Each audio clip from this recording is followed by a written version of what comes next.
right. Good evening, everyone. 7:30, September 8th, 2021. Every time I have to say the word September, I get a little bit nostalgic for the summertime, but it's been a beautiful weekend. I hope that those in the Jewish community had a meaningful Rosh Hashanah, and we have many other events. I think during announcements, you might be hearing about some more events that are going on in the village by our trustees. So we can get started. Thank you, Maddi, Zachacz, for having the American flag on there. We'll do the pledge first. I pledge allegiance to the flag of the United States of America and to the republic for which it stands, one nation, under God, indivisible, with liberty and justice for all. Thank you. Who is running the meeting for attendance, etc.? Mayor, is just not on the work session on this case. Every week, every work session, I do this. I laugh at myself. Every single other week I do this. Okay, let's move on. And as always, work sessions are managed by the village manager. I think we're going to go into announcements just because we like to.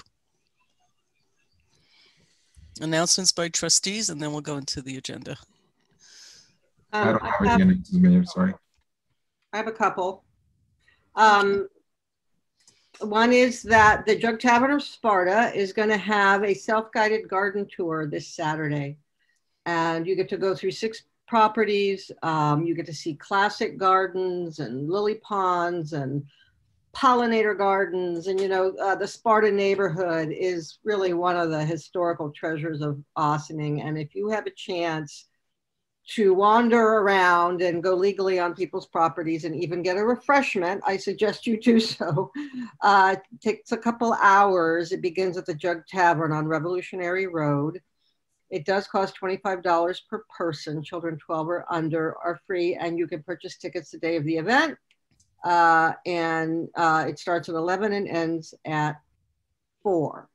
I also just got hot off the presses, you know, I don't say enough about what's happening at the Ossining Public Library. So just popped in my email that they're going to be having a Latin dance workshop starting Thursday, September 16th, running for several Thursdays. And they're going to be, it's with the Attitude Cultural Arts Center. You can learn salsa, merengue, bachata, and more. Sounds really fun. So go to the Ossining Public Library website to register online. Addie's a great teacher. And you forgot to mention what a great exercise it is. It's a great exercise for those that are interested. I might have to do this. Okay, I'm going to go through the gallery because I think Trustee Fritchie would like to share some news with us about a couple of events going on. Thank you, Mayor. This coming weekend will mark the 20th anniversary of 9/11. And as always, Ossining and Briarcliff, we do a ceremony down at the riverfront honoring, you know, the people we've lost locally and honoring the 343 plus the 3,000 and change people that died that day. The ceremony will be at the riverfront, starts at 9 o'clock in the morning. And it's very good. It's a solemn ceremony. So we look forward to having people there. We usually get a pretty good attendance. You know, we do have one of Ossining's owns that we lost due to that. And we're looking for a big turnout. Now, going if I may, Bob, not to interrupt, but it starts at 9. Could you just give the public a sense of how long it goes? I would say it would be done between an hour and a half. It's a lovely ceremony, and first responders are there. Lovely in the sense of momentous occasion for an important time in our history. Thank you, Bob. I think you have another announcement. Yes. Now on to next week. The Westchester County Volunteer Firemen's Association annual convention is being held next week. It starts on Thursday night, and Ossining Fire Department is the lovely host of this convention. So Thursday night is our meeting that starts at 5 o'clock, registration followed by a buffet meal. Then we have a training session. And from the training session, then we go into our business meeting, probably 8 o'clock-ish, and after that, we're done. And then Saturday is our dress parade.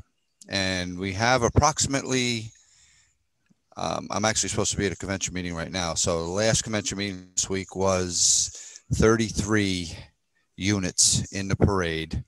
And the parade, as always, comes down Croton Avenue, goes down to the riverfront.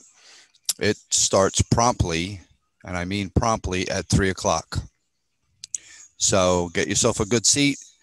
You're going to see a lot of departments, a lot of fire trucks. So it's always a good time. And then hopefully everything goes well.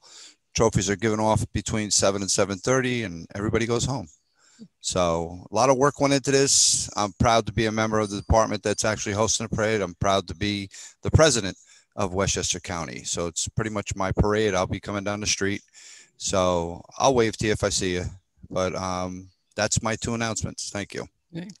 And Bob, just a clarification for the public, rain or shine for that parade? Yeah, unless it's a hurricane, but it's very rare that we would call this parade off.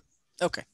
That's what I thought, but it's a wonderful event. It's great. We have a very large volunteer fire department. The kids love this, but kids of all ages love this. So come on out. Thank you. I'm just going around my gallery versus looking around. As you all hopefully know, we're back to going on Zoom. So we're back to the gallery discussion rather than the tables. So Manny, do you have any announcements? Okay. Trustee Lopez, do you have announcements for us? Thank you, Madam Mayor. One more high level and then one very practical. So the one more high level is this is a very difficult, intense period in history for a lot of us where we're living through the pandemic. We most recently had Ida come through, and I want to really thank a lot of the staff in the village who have stepped up, the Austin Police Department, so many others.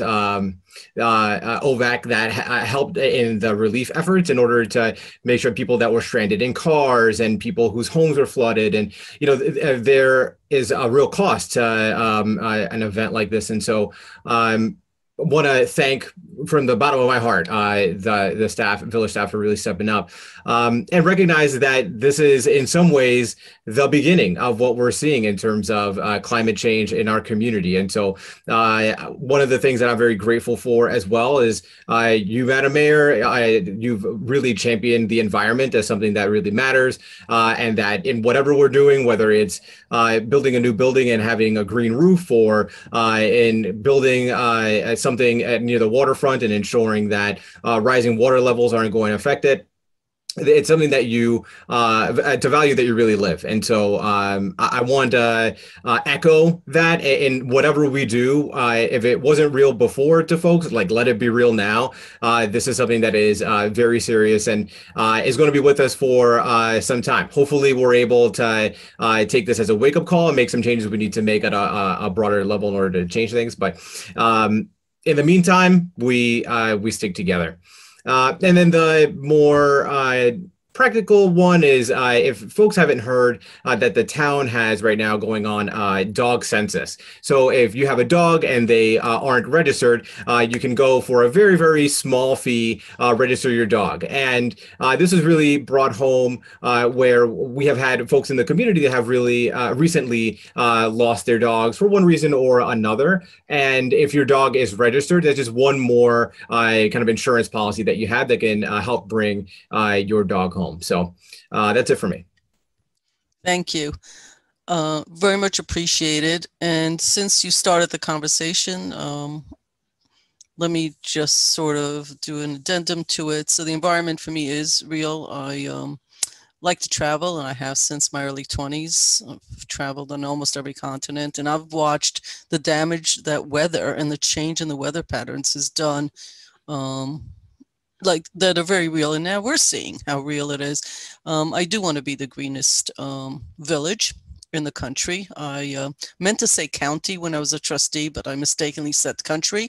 I'm sticking with it now. I like it. Sounds bigger, it sounds bolder, and that's actually my New Year's resolution, to think bigger, bolder, and to double down. And I appreciate Maddi and Karen Diattori, a village manager, go to meetings almost weekly with Sustainable Westchester and other environmental causes on behalf of the village and on behalf of the elected officials to really manage this. I'll do a quick announcement that there will be a new section on the website that really starts soon. We're going to unveil it, but very soon, because I've looked at a rough draft of it, to really comprehensively look at some of the environmental pieces that we do here in Austin. We're just a village. We're not a big city or anything like that, but we're doing our part.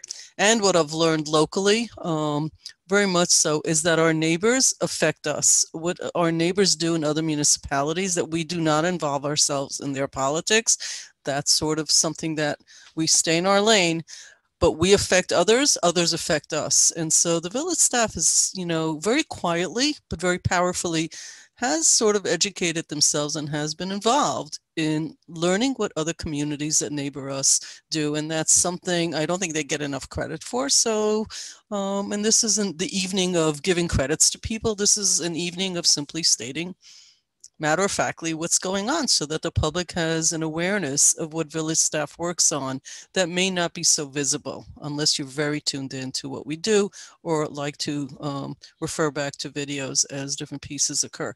So that's one of the pieces. We're going to hear from our historian about another street naming, which we have done more street namings, I think, this year than we've done in any single year, I think, and we're probably going to do a couple more.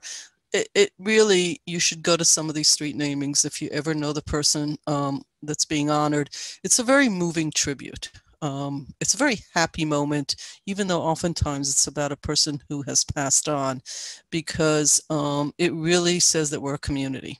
It says that people who are born here and who live here and then maybe even get buried here, maybe more than one generation, get to drive around and see somebody that made a difference. A teacher, chief of police has, he's alive, let's not start rumors, but it's a very big deal to people because it really creates a community, which I think this village is a community, not just a place that people live for a few years and move on to their next location. So I just wanted to bring that to the forefront because it is being discussed. And I think the other trustees covered most of everything. There's one last piece I will try to get out in a mayor's update, if I can this week. And one of the pieces I want to write, not a lot of discussion, but for those of you who've had damage due to the storms, the village itself as an entity is looking to other government entities to make sure that we're covered for it. They're doing their due diligence, but individuals who have suffered, I know there were a few near the waterfront and by Revolutionary Road. It made a video, of how our fire department had saved a person or two from a house where the flooding just rose so quickly that individuals can also go to FEMA to seek some assistance. And we'll get some more information out over the next couple or so days, not just us, but Sandy Galoff, who's also representative for this district, and probably Catherine Borgia. So a lot of us are working on getting information for folks to go not only to their insurance, but also to FEMA to see if they can get some help and get information out there for folks. That's it for me. So I think Village Manager Diattori, we can go to the rest of the agenda. And it's quite an interesting agenda, by the way. So looking forward to it. Thank you, Mayor. Good evening, everybody. So our first topic tonight is we have our village historian, Joyce Zachacz, who will be reporting on a street naming for James L. Bason. I apologize if I pronounced that incorrectly. And with that, I would like to turn it over to our village historian. Hello, everyone. So this was, as the mayor said so eloquently, it really is touching when you go to these street namings. And I think this historical background on doing them is so important, because when you're given the name and you don't know much about their background and you're like, why do we give these streets out? And then you start to research them and you understand why and what they did. And that was the case for Mr. Bason. So I did the research into Mr. James Lewis Bason Jr. The application was submitted by his niece, Christine Bason, who I think is on tonight. And this was really fun, you guys. I can't wait to tell you some of the stuff that he did. But Mr. Bason was born in the Ossining Hospital, the second one, on the property of what is Star Bethlehem now. So it's such a beautiful tribute to his life that the beginning of his life was at the Ossining Hospital there, and he served his entire life at Star Bethlehem Baptist Church. So it's beautiful, his entire life. He was in one location. But Mr. Bason was educated in the Ossining School District.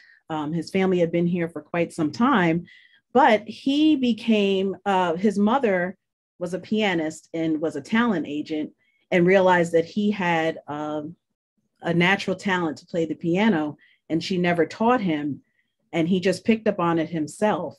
And at 2.5 years old, he started to entertain our community. And he was sought after for many years by the school district, Ossining Women's Club, churches, people's funeral. I mean, all his life, he just spent entertaining, and people's contributions look different because of your talent. So it's not always a political contribution. It's not always that, it's what your talent is and what people need you for. And he provided that for our community in terms of his talent. And he became a famous person too. So Mr. Bason went on to the Apollo Theater. He won 8 times in a row with Wayne Sharrock, who's actually my cousin and the brother to Sonny Sharrock. But they won. And as a result of them winning, they got a record deal. And they went on, they called it reviews then, with Gladys Knight and Stevie Wonder. And they did this for a little while, and he decided to come home, and he didn't pursue it any further. But he ended up being on TV as a child with his sister. And I actually purchased the record that he made with Wayne. I ordered it, but he made the record. He performed at the Village Fair. He raised money and participated in the Cooperative Scholarship Fund that's still at the high school, that was started by the first Black doctor, which was Dr. Hill. He was a member of the Ossining branch of NAACP. He just did a lot. And I just have to say that when I tried to interview people, I had to almost stop people from coming to talk to me. I could not go through this community without saying his name. And the first thing they would say is, "Oh my God, Jimmy. Oh my God, he was so wonderful." And I end up with these very long conversations with how this man impacted their life. So he just embodied community. I've talked to different churches, the First Baptist Church, the Dr. Reverend Courtney there talked about how wonderful he was. People went to him for counsel. A lot of our residents that are now adults said that he was there for them when they were children, in the choir, and he would talk to them about, being better citizens, doing well in school. He really just nurtured a community. And I couldn't believe when I would talk to, everybody that I mentioned his name to had such wonderful things to say. And if you look at my report, it's so much, and I know you have a long night tonight, but there's so many things here about him. And September 29, 2014, former Mayor William Hanauer proclaimed it James Bason Jr. Day. So he already was being recognized for being the wonderful person that he was and contributor to Ossining. So if you just take a look at the talent shows he was in, performing at the Victoria Theater here in Ossining. He was the Stars of Tomorrow. And I don't know, I'm not going to date anyone, but the Hal Jackson television show for kids. He was on that. He played as a featured pianist at the county center when he was younger. He was the musical director at Star Bethlehem Baptist Church. He was in many singing groups in Ossining that traveled all over.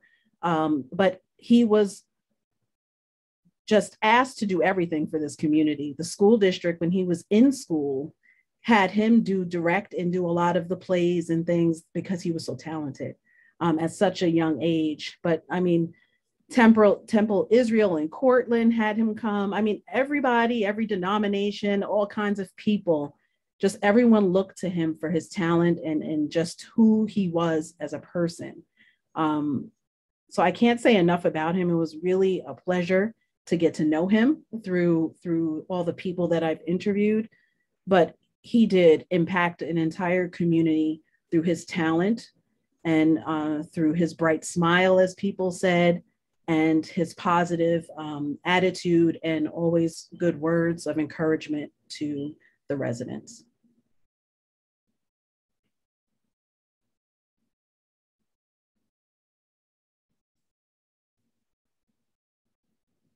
Sorry, looking for my mute. I have two screens, sorry. So that was great. Thank you, Stuart. And you've got to start like enjoying your job so much. We've got to, you may have the best appointed job in the village. I'm not sure. Dana may be like upset right now that she's not the historian anymore because you look like you're having so much fun. Oh, this is great. I'm really upset. And super jealous. No, you know what? This is when people ask me, as they do actually quite often, about why Ossining, why move here, you know, I think it's a great community. And I think it's the people make up the fabric of this community. And when you hear these stories, people who have acts of kindness on a regular basis and put so much into their community, and I'm sure he got a lot out of the community too. I'm sure it's a two-way. I think it's terrific. I would be in support of this. I would pass it around to the trustees so that we can move forward during the work session and see if anyone has any questions for our historian. It's the corner of State and South Street that would be renamed? Yes, I'm sorry. So growing up, he lived on both South Street and State Street. So right on that corner, Dana, is literally where he lived. Look, it's diagonal, the houses, so it would be perfect. Yeah. The street naming. Good spot. Yes. Okay. Anybody have any other? Looking at the gallery, I'm not seeing any objections, or no, everybody's good? Yeah. Yes. Okay. Thank you. Very much appreciated. And just a reminder for people who, again, might see this either tonight or we'll go back to it. Our agendas have links, this one included. If people want more information, I do get asked, you know, why didn't I know about it? How does it work? So our agendas do have links for many, if not all, of the items being discussed. We have a hand up by someone who may want to comment on this. I don't know if we can. Do we? Yeah. Maddi, do we have a hand up? Okay. It's actually Miss Bason. Would you like me to bring her over? Oh, of course. I didn't realize because I forgot to look. Oh, so nice that you have mentioned that. Thank you, Dana. Thank you, Maddi. Please, Miss Bason. Okay, she is on her way. Miss Bason, if you could unmute and turn on your camera if you'd like. You're here with us. Ms. Bason, I think you have to unmute.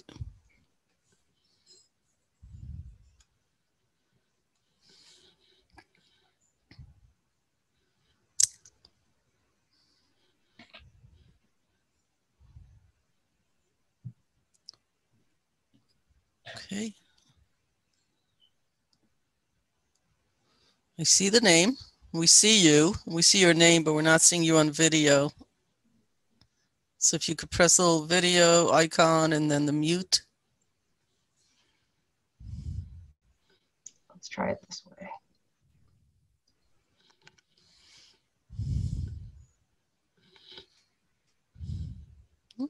Christine, we have you in twice. Hello. There you are. There you go. Hello. There we go. Hello, Ms. Bason. I'm so sorry. You're on. I'm so sorry. I'm actually at work. And well, then let me say thank you. I see. Is that a nurse's outfit I'm looking at? I am. I'm a nurse and I'm at work now. I don't know if you guys can hear me just well. I literally was in tears just a minute ago hearing Joyce speak. I just can't thank you guys enough for just hearing us out. And I just want to say thank you to everybody involved and for taking the time. And the way Joyce depicted my uncle with her words was exactly how he was. And I just want to say thank you. You're welcome. I'm so sorry. It took me a little time with my phone because, like I said, I'm at work, but I just wanted to say thank you. Well, you're very welcome. And I know those are also tears of joy because it's he was just a great man. He helped make me who I am today. And he continues to make me better. There's not a day that goes by that I don't think of him or that I can't hear words in my head that continue to keep me going. And he was the rock of my family. And it's been hard because now I kind of have to assume that position, which is another reason why I just always have to make sure that he's remembered, you know, for his excellence and the way he lived. And he sacrificed his life for his entire family to see all of us through. And I can't thank him enough. He's part of the reason why I'm even back in school to finish my degree in nursing. And I just wanted to say thank you guys again, to thank Joyce for all of her hard work and for her presentation today. And to thank you guys for taking the time to listen. Really, it's one of pure pleasure for all of us. I'm speaking for the board when we do this because was good.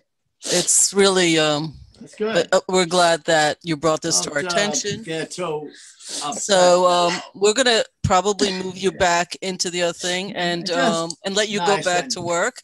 And, thank you. I'm we'll sorry. One of my patients, he's talking to me now. He's kind of listen.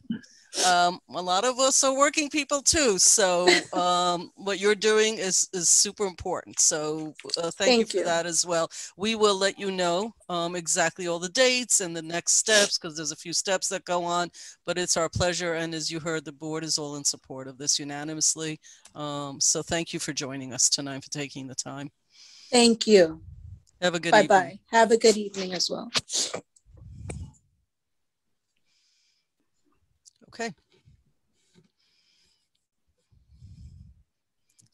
Village manager, I think we're on to next topic. Our next topic is we have a report from the Civilian Police Complaint Review Board, a presentation. And I would like to turn this over to Trustee Omar Lopez and the chair of the Civilian Police Complaint Review Board, Jennifer Cabrera. Thank you, Karen. I'll do a quick intro and then I'm going to hand it to Jennifer. So in the past, what we've had is just one-time report from the Civilian Police Complaint Review Board to the Board of Trustees on their work throughout the year. And one of the things that we discussed last year as part of the Police Reform and Reinvention Collaborative, but it's actually a conversation that started even before then, was having more frequent opportunities to touch base with the Complaint Review Board. So that's what this is tonight. We're going to get an overview of what has been happening so far in the year with the Civilian Police Complaint Review Board. The only other thing that I will add is that we have more pieces of the Police Reform and Reinvention collaborative work that are coming later on this meeting. And so we're going to be hearing more about changes to the CPCRB from Stuart and also updates on the plan from the chief and from Stuart and from the board to the extent that some of those are relevant. But if folks don't know, if you go to policereform.ny.gov, that's the police reform website for the state. And you can actually see at the very top linked all of the plans from all of the municipalities from the entire state. Ossinings's, of course, is there, but that'll give you a sense of being able to compare our plan to other municipalities. And what you'll notice is that there's a huge variety. Some of them are very, very short. Some are very long. Some are very detailed. Some have things that ours do not. So as we're looking forward in the spirit of seeing this as one step in a journey, recognize that there are some ideas that other municipalities may have that we may want to take a look at as well. So with that, I'll hand it to Jennifer for the update. Welcome, Jennifer. Hello. Thank you for having me. So just quickly, we've had a pretty busy year so far. So we have had so far in 2021, 5 complaints that have been submitted. One of those we have reviewed, which I'm going to go into a little bit of more information about later.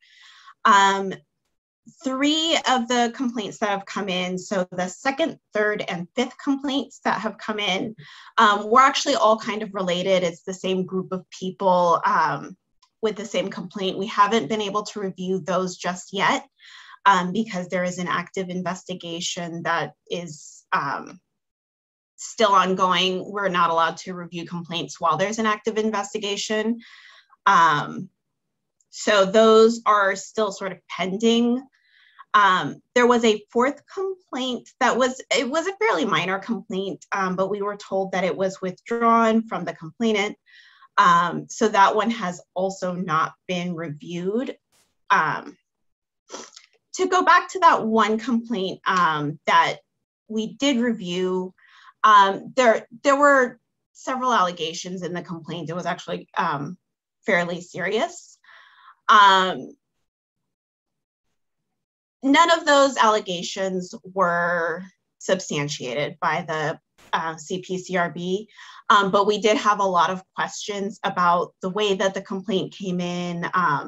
This complainant had been trying to submit the complaint actually several times, and we didn't get it until the 3rd attempt, which was the first time that they had actually tried to submit it outside of the police department. So the CPCRB had some concerns about that, which we brought to the Board of Trustees, and I believe they are looking into at this time. So that's something that I do want to mention because it took a lot of our time. Honestly, it took I want to say 2 or 3 months to just finish that entire process. Because of some of the concerns that we had, and it was a fairly complex complaint. But in the end, none of the allegations were found to be substantiated. Partly we didn't have the information I think that we needed to have, but that's how the process goes. In addition to all of that, we did have one member who had to leave Austining, actually as a result of the pandemic, unfortunately. So that meant that our alternate at the time became a full voting member. And we added on a new member who is now our alternate.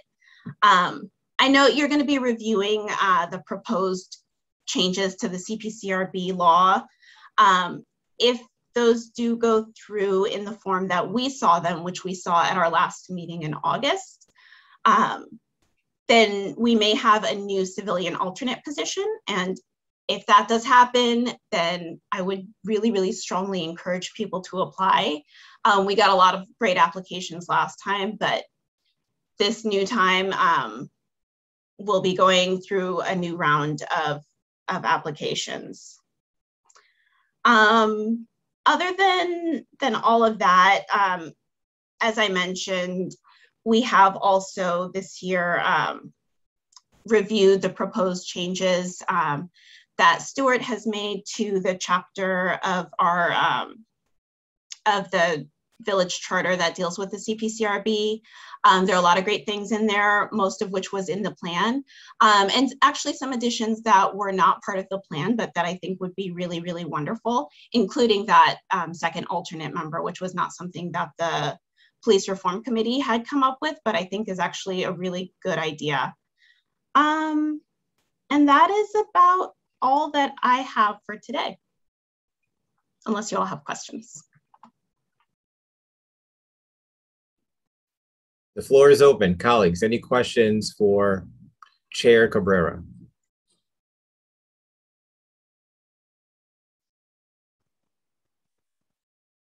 Solid, okay.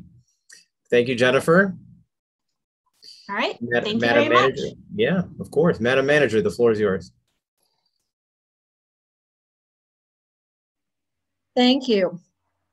So on a similar topic here, we will be having Corporation Counsel Kahan and Chief Sylvester providing an update on the Police Reform and Reinvention Collaborative.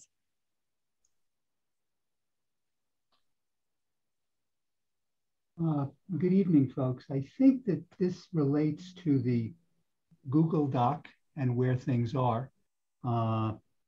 Most of that directly relates to me involves really the next topic, which is proposed local law 13. Chief, if it's okay, I'll just ask if you have any further updates with regard to the Google Doc list in terms of things that were at least appeared to be under your purview. Sure, there's a couple of other things. So I'm going to try and do this by numbers here, but I think the first dozen or so we're all dealing with CPCRB stuff. 13 is from the village board. 14 was already done. 15 deals with adoption of bias-free and anti-racist policing policies. That is completed. We've rolled that policy out, as well as a duty to intervene policy. They sort of go hand in hand. So I'll mark that one as done. Number 17, or at least line 17, is point 16 here, deals with working with the LGBTQ community to rewrite General Order 3.91 and expand on that policy. Detective Chavez has been assigned to that one, and he's reached out to Christina Picciano, as the mayor had requested, and he's going to be working with her on that. ICE was done. I'm going to roll down here. For 18, 19, and 20, those deal with crisis intervention. It's really stuff that is the county level. Westchester County Chiefs had a meeting about this. That is going to be a very, very long process to try and find something. The first draft plan is to try and deploy 8 teams around Westchester County. It's going to be an immense amount of funding. I don't know how those services are going to be shared. Obviously, they're not going to be funded by our department, our municipality, but those things are in the works. It's going to be a huge effort in order to get that, because it is multi-jurisdictional, and those things are oftentimes very, very complicated. I lost my place here. Hold on one second. Somebody's moving stuff around as we're talking. Develop a public awareness campaign in both English and Spanish. If you've been following along with Policía de Ossining, Detective Chavez is doing all kinds of things. Some of it direct impact on, he's done explanations of how to do a car stop. He talked about floods the other day, a lot of stuff that we would ordinarily do on the regular page, as well as creating some outreach events that are aimed at face-to-face interaction. So he's a fan of chess. He started his chess matches, which were actually very well attended for one of our smaller events. So stuff like that going on, ongoing activity. That's not something where there's really going to be an end to it. That's going to be something that'll just remain.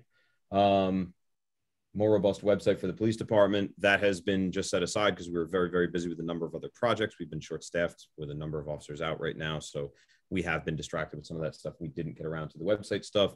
We do have a photo studio set up in the attic where Sergeant Donahue will be getting all the photographs of everybody to put up there so that we can put contact info and names. It's just most of what we do, the way the Austin Police Department survives is by creating things with those that are here and not hiring outside. So to save lots and lots of money on photographers and equipment and stuff like that, we've got it set up upstairs.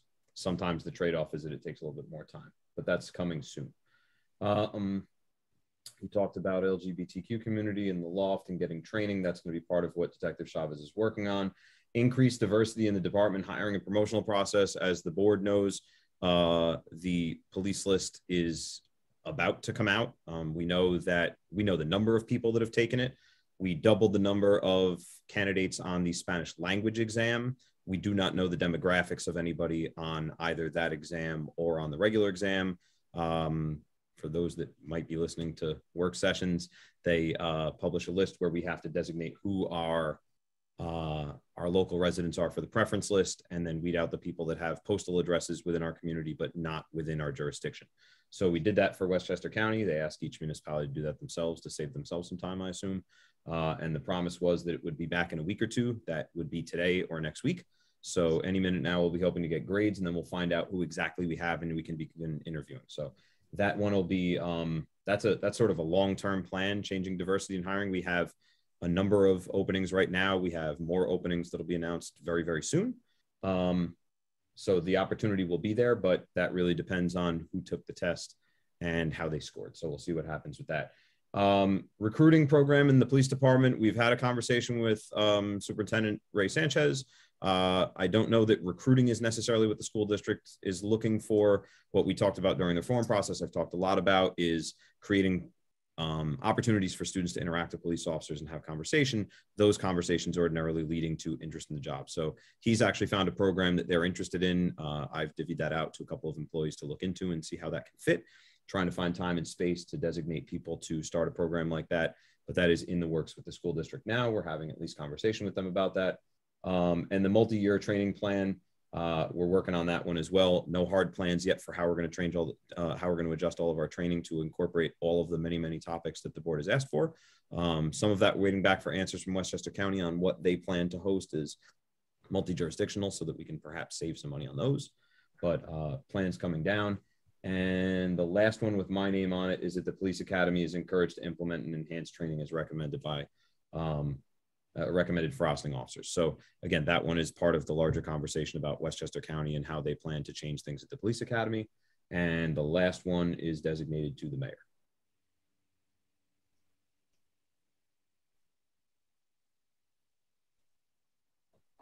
I guess if there's no questions, Stuart, it's to you if you want to talk about the code. Well, thank you, Chief. Any questions with regard to the chief? Otherwise, we can go to, it's okay with you, Deputy Mayor, to the next topic, which is proposed local law 13. Yeah, thank you, Stuart. Thank you, Chief. So I'm not sure if my other colleagues have any questions. I just have a general question, I guess. I know we have done a lot of the steps as part of that, as you mentioned. How long more do you think we need to hit some of the other points that are there? Obviously, there are parts with the county that we do not have control of it, obviously. So that I want to put that aside. But everything else, how long more do you think we need to accomplish some of the other items on the list? I mean, I think that would have to depend on which specific item you're talking about. Some of these things, quite frankly, may never get done. I'm not confident that Westchester County is going to be able to deploy a crisis intervention team in the format that's expected. So I don't know. In terms of the things we're working on here, every day we're working on putting out something new. I'm fairly certain we're ahead of schedule on everything on here. You mentioned the website, and that's part of some of the coordination on with the village staff, with the 16 Croton and us and everything else. So how long do you think that process may look like? Do you think we may have something by the end of the year? We could, yeah. I mean, I think that's a matter of prioritization. So there were an awful lot of tasks given here, and this is setting aside from running a whole police department and the day-to-day emails that I take from everybody asking for all kinds of other things.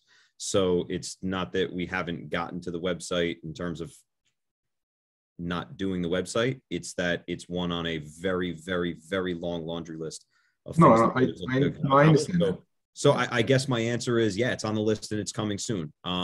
I don't have a specific plan for what we're doing with the website today. So I suppose I could sit down with my staff tomorrow and have them make that plan, and then I could make that the top priority if that's what's most important. No. I was just asking just a general question, just to have some sort of a timeline. Sure. You know, like within the next 6 months, we're going to accomplish this many. We set that for 6 months, and I think we're at 4 right now. So okay. Once we get to it, it's a relatively quick process to throw some things on the internet. It's a matter of which things are more important, and the things that were prioritized here were policy issues that would I don't or get people hurt if not addressed, where the website is more of an aesthetic type thing. Yeah, no, I don't disagree with that at all. I'm just saying, just as an overhaul of the whole thing, you know, how long is it going to take? Is it going to be the next 6 months, the next 9 months, the next year or so? It won't take that long, but I suppose, I guess my reluctance to give an end date on that project is more based on, I guess we'll see what else is a priority here and what the board's Chief, so. And I think you maybe I'm not saying it's right. I'm not talking about the website in particular. I'm talking about in general, just in general of all the topics. That's all I'm saying. I mean, look, I think substantially we're going to finish most of this in a relatively short period of time. I'm telling you, there's going to be open-ended type things in here because they require other people to do things. And I don't know that I can give you an answer on that. I think that mental health and law enforcement in Westchester and New York State is something that's going to take a very, very long time to solve because it requires an immense amount of funding and cooperation. So I guess my answer is substantially, very soon. I think within a few more months, we could wrap up most of what's on here. And I understand. And I did say, you know, things like the ones that we're coordinating with Westchester County, that's a separate topic within itself. That's what I did say that. So yeah, I mean, other than that, we've touched on almost everything here and everything is in process. Okay. So right. I don't have any additional questions right now, but thank you, Chief. Welcome back, Mayor. Well, I didn't exactly leave. I just had to do something, so I was listening at the same time. I think the whole idea of the list and Trustee Lopez, we have liaisons to many committees, and this is his. And one of the reasons we spent a lot of time trying to condense a very large document into a spreadsheet is exactly for the purpose of saying, let's try to just estimate big projects, little projects. They're all important. I mean, they wouldn't be on the list if they weren't important. Things that aren't important are not on the list, period. So all of these are important. Some require a lot of coordination. Others can be done by one person. We have all worked on projects. We all know that the more people involved, the longer things take. We understood from the get-go that things involving the county will take even longer. The estimates given in the original document were a guesstimate. None of us have done this before. Different municipalities, the county itself has a program. So for me, like, the website is something we control, and we'll put a date on it, and we'll see how far we can run on it. And I'm sure, I think village staff is also involved and is available for help. But I think we're moving along, which is what I'm hearing, and I appreciate that. So things like the website is in our control, but other things we knew all along are going to be more complicated. I'm told by elected officials that, who I've asked, that the county is working on some of these issues. I myself have not seen anything in writing, however, about what actually is getting done. It's beyond our municipality. I will look into it again, as I do probably like every few weeks, to see what progress the county is making on their end. It's not in writing. You sort of have to call around, and I keep getting told the academy is working on a new curriculum. That takes a year, but everything's moving forward, which is where you want it to be. Anyway, that's my editorial. Anybody else? Yeah, I would just like to say thank you, Chief. I think the progress is immense, in my opinion, and I totally understand what's in our control, what's not in our control. So keep up the good work, and we'll get there. Okay. Is there anybody else? Stuart, anything? You don't have to add. I'm just going around the gallery because I also know you're very involved along with the chief, along with the committee, along with staff. Everybody lifts the boats together. It's just at different times and levels. Anything you want to add, or are you good? Not to this particular topic, Mayor. Okay. I know you have later on. Yeah. Just wanted to at least thank you. Go around the gallery. Okay. Jennifer, anything else? Hi. Oh, there you go.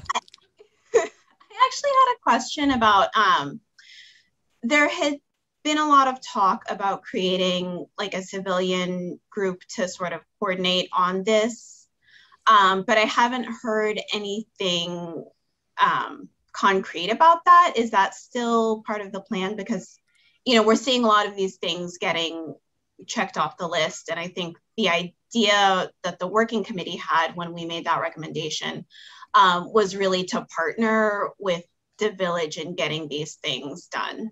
Right. So thank you for bringing that up, because I meant to in my notes and I didn't. So I appreciate you bringing it up. So yes, 100%. You and I met with Omar and Jermaine. We had some good conversation. I have since met with members from the NAACP. I have spoken to Athema Goodson, who's on their board. She has raised it to NAACP, which is one of the organizations. So I'm looking at different organizations that we made a list, because the mayor appoints this committee. So we are more slowly than I'd like. I would have liked to have been done with an announcement like a month ago and have sent a letter out, but I got caught up with just like the chief said, just other things that are going on in the village.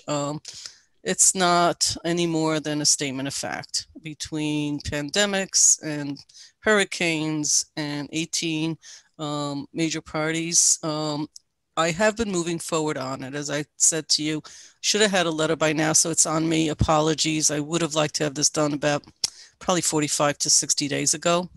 It's one of the things I'm running a little late, but there has been progress because I have gone to the different groups that we had discussed. I don't want to say publicly because the people haven't all been approached yet. So I don't want in a public meeting to say who the committees and who the people are.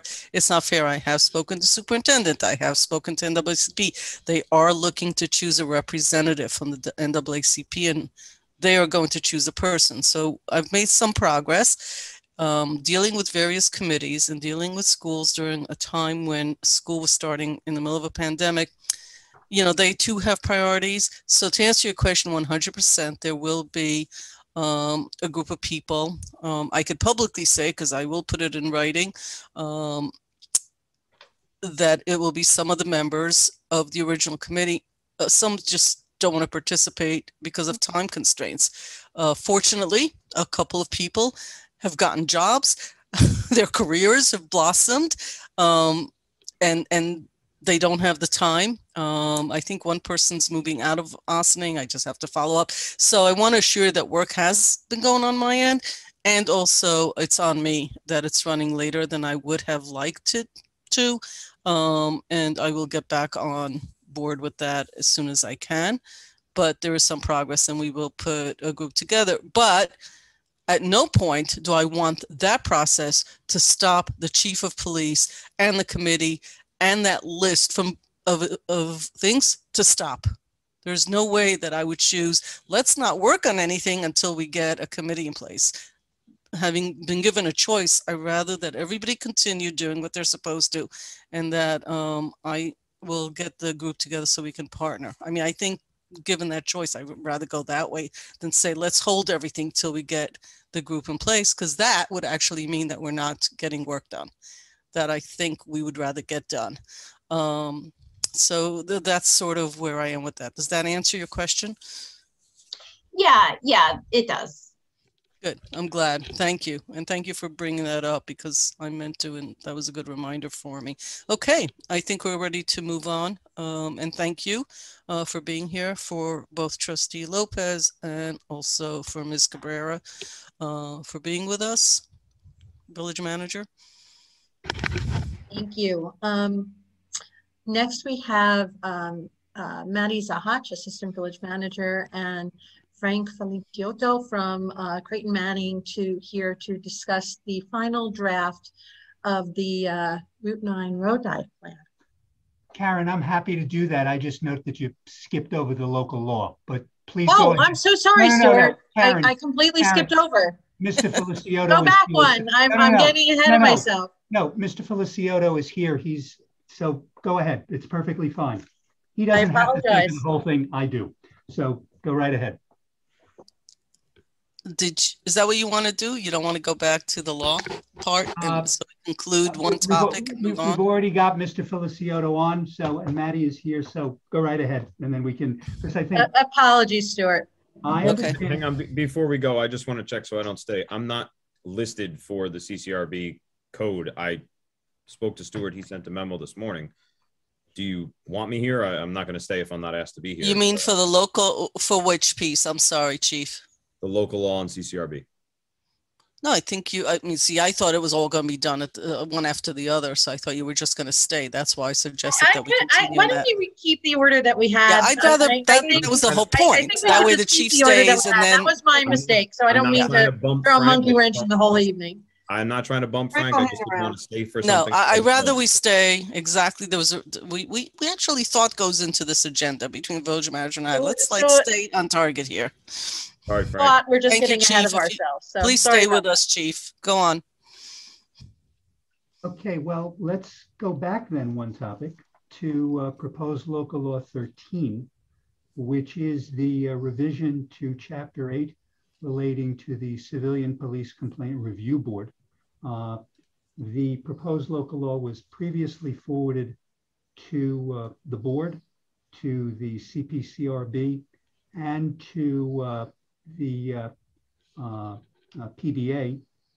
It was discussed as Jennifer said, at the CPCRB's August meeting. I did not receive comments from the PBA. I did have a discussion with the chief today, and board members, I did send you a recapitulation of my conversation with the chief with some of the points that he made. But let me just briefly go over the proposed local law, which essentially includes many, if not all, of the proposals that were in the adopted plan by the Board of Trustees with regard to police reinvention that was came from the Governor's Executive Order 203. There are a few additions to that. One is to include an additional category of exoneration or exonerating an officer from as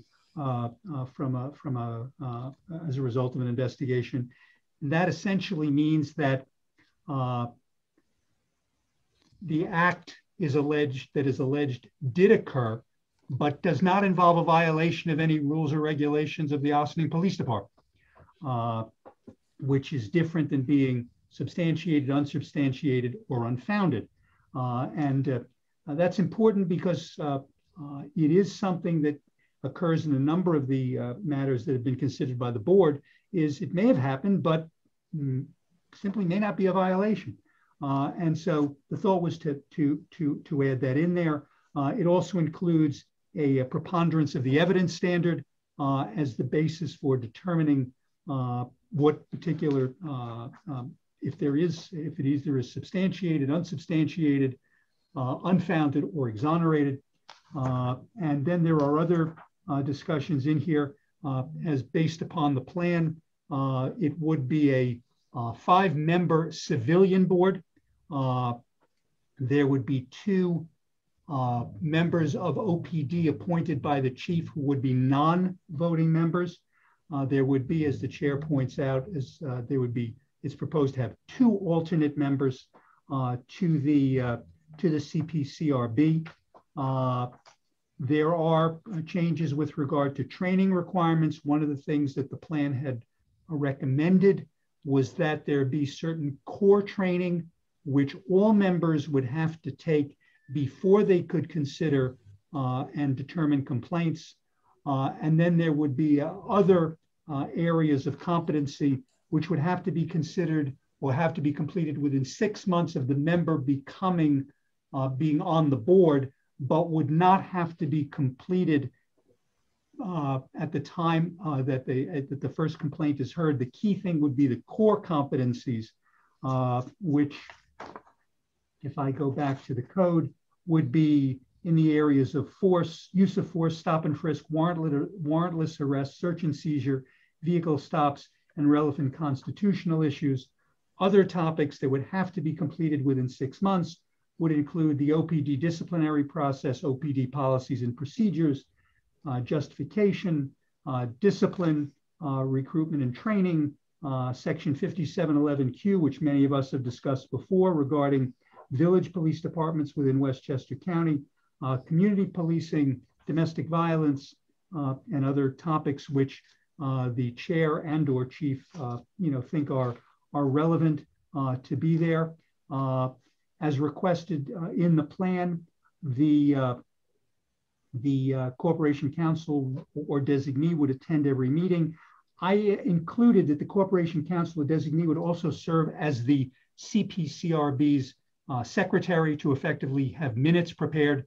And when I sent the proposed legislation to the board, and I think also to the CPCRB, but certainly to the board back in August, I did provide copies of the meeting minutes that are actually in use by the Community Police Review Board up in the city of Albany, which are pretty detailed and provide what the board heard, what the board decided, and go into some discussion of various matters that were before the CPCRB. There are discussions here or additions with regard to conflict of interest. The period of time to file a complaint would now be extended from the current 90 days to 120 calendar days to afford additional time for those folks who want to do it. The investigation would begin within 10 calendar days. The current proposal would require that the investigation be concluded within 30 calendar days, unless additional time is needed. And then then there would be then such advice or such a request would be presented to the chairperson. As I've noted in my memo earlier to the board today, the chief does have objections to a number of the provisions in the revisions to the code. One of them deals with this particular section that, in the chief's view, and chief, if I'm misspeaking, please let me know. Providing a status report within 30 days is something that would be doable, but putting an outside date of 30 days to essentially have the conclusion of the investigation may be problematic with certain types of cases where there may well be additional time that is needed. There are one thing that I included in here, and again, it is something that the chief did object to, but would be a mediation process whereby instead of going the formal investigative route, perhaps on some of the more minor issues, there could be a mediation involving the involved officer and the complainant. It would have to be agreed to by both sides. Again, not wanting to speak for the chief, but one of the chief's views was that this is essentially something that is done by the sergeant already, where someone may call up and say, I have an issue with something that an officer did, and the sergeant could explain exactly why the officer took the particular action that the officer took, which in essence would be the mediation process. I just wanted you to know what those things are. The board, there was a request in the plan to further refine the definition of substantiated and unsubstantiated. That now appears in the revised local law, whereby substantiated would be now defined as if upon a preponderance of the evidence, it is found that the alleged act occurred and that the alleged act violated the police department's rules, regulations, and procedures. Contrast that with unsubstantiated is that when the alleged act constitutes a violation of the department's rules, regulations, and procedures, but there is insufficient evidence to establish by a preponderance of the evidence that the alleged act occurred. That should be contrasted with unfounded, where under the new definition, it would be that under a preponderance of the evidence, it is determined that the act did not occur. Simple as that. And again, that's contrasted with exonerated, where the act occurred, but the act is not a violation of police department rules, policies, or procedures. So that's where that goes into here. The requirement of attendance at 75% of the meetings continues. There is a provision also now, or would be in the code, where the CPCRB would adopt bylaws, which it would utilize, as many of our other boards and commissions do. Board of Ethics is a prime example of that. And the Board of Trustees would be the entity which would ultimately approve the bylaws, or simply, I believe it is in the case of the Board of Ethics, that if the board does not act, those bylaws will simply become the bylaws followed by the CPCRB. So that's sort of an overview of what the changes are. As I said, I did provide the folks with some of the chief's objections. And Chief, I don't know if there's anything more you want to add to the memo I sent around earlier, but please, I leave it to you at this point. Sure. So not everything I have here is necessarily an objection. Some of it's things that I think you clarified. And really, we started this process with me saying that the code is a mess. Not written by Stuart, so not a criticism of him. The code just had a lot of flaws. And a couple things. I mean, I think first and foremost, the first point here that, what's a complaint and what goes to the CCRB? I think that a lion's share of the conversation right now is trying to figure out what exactly qualifies as something that's reviewable by the CCRB. So if you look at the code right now, it says that it's a complaint. Complaint is defined as something that's written, and it has to have certain language on it. It has to say that if a false statement is made, that it'll be punishable I don't know who will be punishable by, because I don't think the district attorney will ever prosecute it, but that's a separate day's issue. But that's what a complaint is. So does a complaint have to be on the form? Usually not, right? And if it's not, we would usually allow people to refile if they've misfiled something incidentally. But at the same time, I think the complaint process has to define, if a person files a complaint with the district attorney's office, with the attorney general's office, with the Southern District of New York, does a complaint with a community organization, Neighbors Link, or somewhere else, what qualifies as a complaint that belongs with the CCRB? Because as of right now, it's open to interpretation that if someone files a complaint in another agency and chooses not to file here, that the CCRB may still be entitled to hear that. Employees are entitled to due process and should know exactly what the consequences are. I think that this is a good opportunity to define exactly what constitutes a civilian complaint. So that was my first thing. Second thing, and this is up to the board, you guys can do with it what you want, but if it's only going to be police officers, which is the way it was originally written, that was objectively the intent of this, that it applies to police officers. I have other people that work in my building that are not sworn police officers. I have parking enforcement and animal control, and I have community service workers. So they're CSEA, they're not within the PBA union. So if the board intends for them to be subject to the CCRB also, I think it needs to be stated. If they're not, it should be explicit. Now, I think there should be civilian review of everybody. I think that if the building department goes and there's a complaint, there should be an outside board to review them. Same for recreation and everybody else. I think it's a great process. Let's have it for everyone. But if that's what it is, it should be formally documented. If it's not going to include those people and it's going to be narrowed down to just police officers, then I think it should say that. A code of conduct for CPCRB members. There's nothing in here designating how they're to behave and what happens if they don't. Right now, we know that they're not permitted to go and interview witnesses on their own. What happens if they do? We know that they're not permitted to share documents. What happens if they do?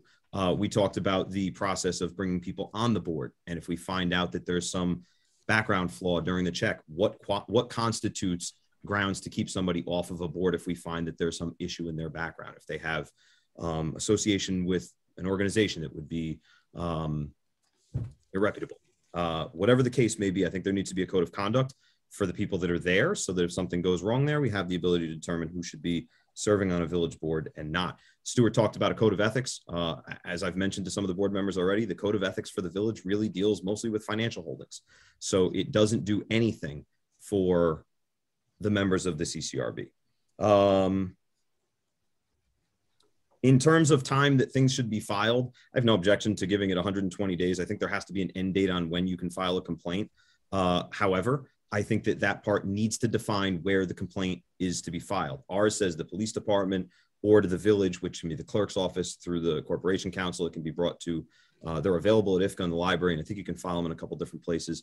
But again, this process needs to be straightforward, not necessarily limiting the opportunity to file, but it needs to be defined as far as what is a complaint. And then if somebody does not file a complaint, that employees can walk away from it and say that was not a complaint filed against me, at least here, or if I'm cleared in another group, that I'm done with that. Does a complaint in another agency stay the statute of limitations? In other words, if you go file with Southern District, New York within 30 days, and then they take 6 months to look into it, does that then give you 120 more days here? Or if you go from Southern District to the Attorney General to the District Attorney, does that give you now years from now waiting for all of those agencies to clear? It has to be clear as to whether or not it's from the date of the incident or from some other date that may toll the statute of limitations.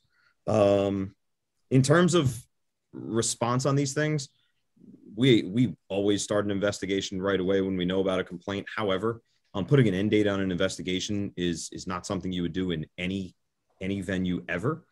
There are going to be times where it's going to take longer than a certain period to do that. I have no problem telling somebody that we're working on something. In terms of what we're doing during that time, Stuart said giving an update. Verifying that we are continuing to investigate, that I'm fine with. If you're in the middle of investigation, telling somebody what the middle of the investigation is often not a best practice, because you're giving half a story. So if you're going to give somebody the investigation, you give them the whole thing. But there are investigations that sometimes go on. This board has seen what's happened with some of the things that we've worked on together and how long some of those processes take. 30 days is oftentimes not enough time to wrap something up.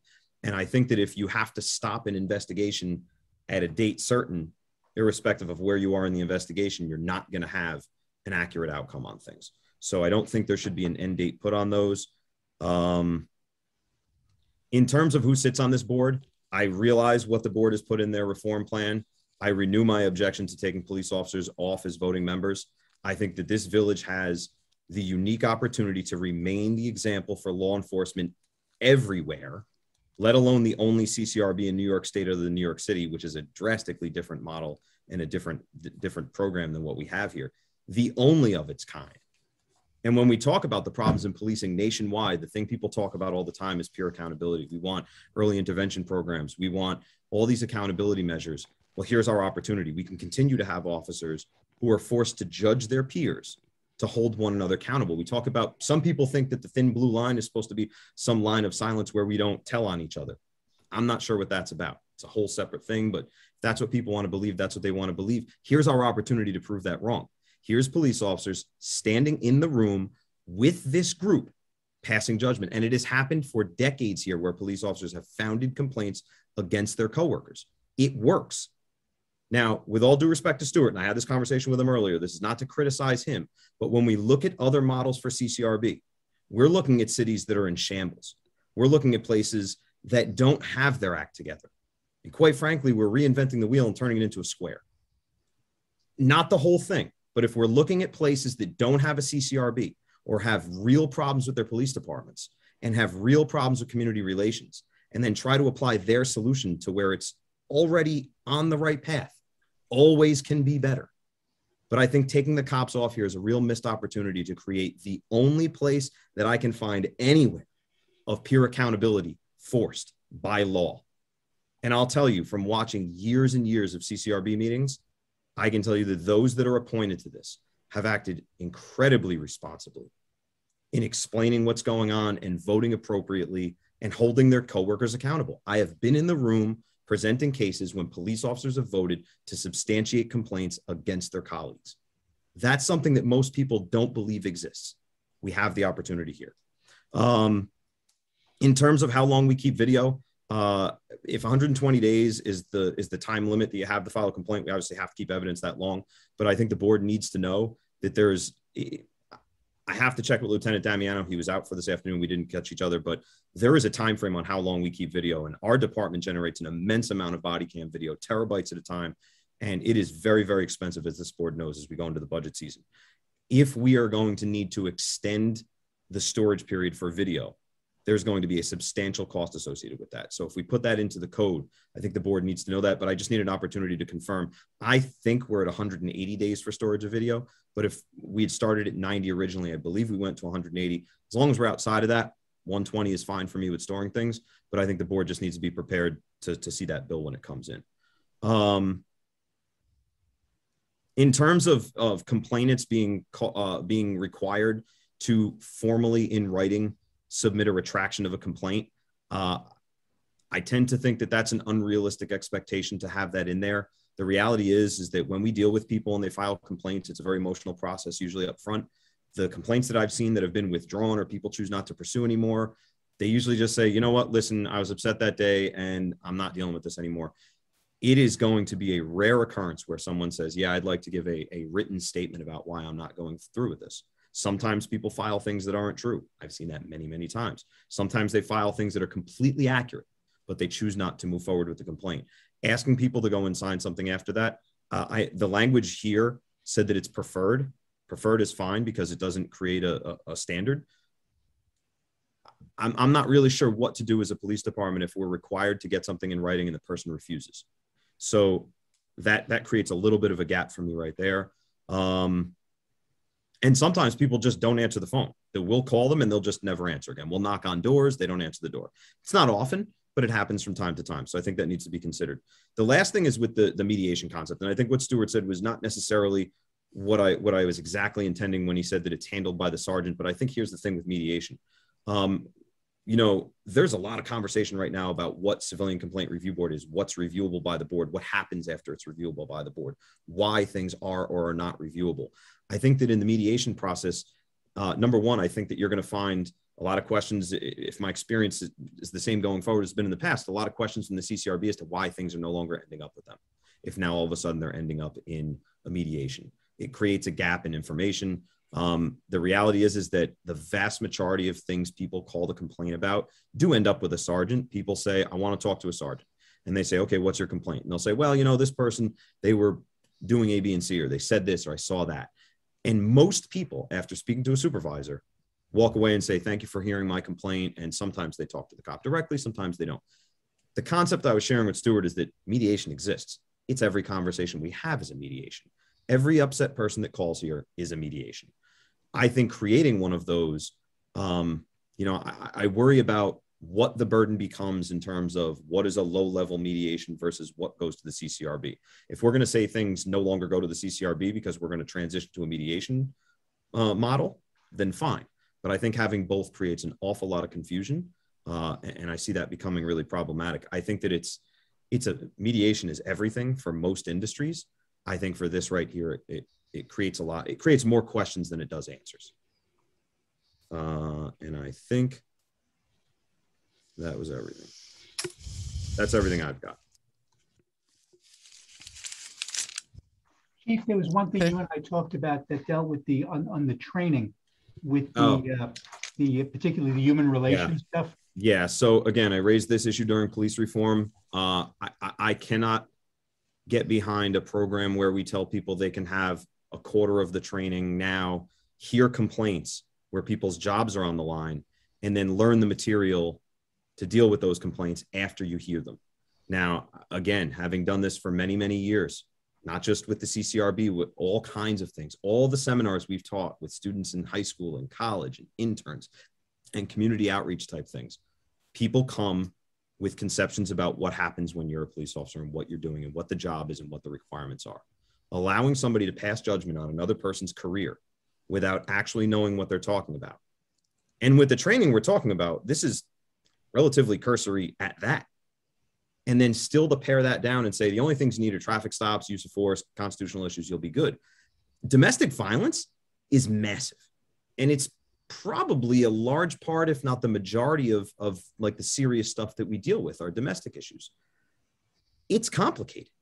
And what police officers must and what police officers can do in things like a domestic incident, they're not common sense.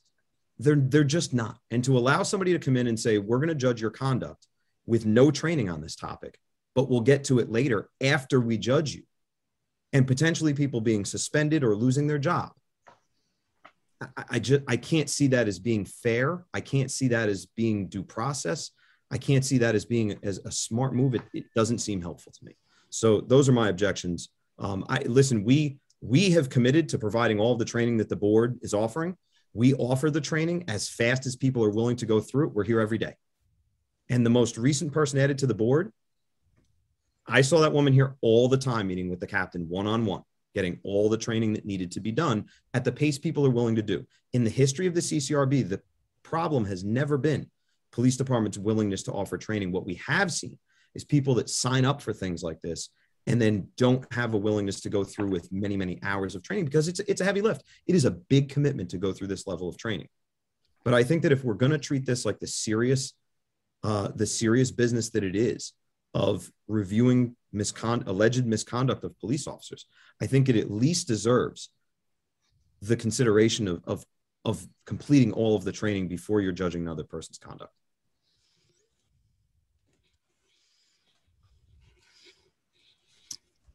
I hope I wasn't on mute. No, we're waiting to see if you're done. That's all. I am done. People are simply being polite.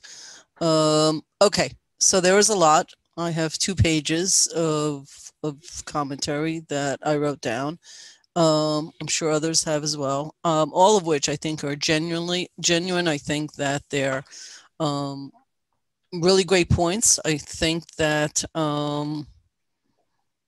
these are things that we've been discussing. So there are a couple of ways. This is a work session. We could take them one by one. I'm looking at the rest of the agenda so that I can be sure that, do we have exec session tonight, Stuart, to your knowledge?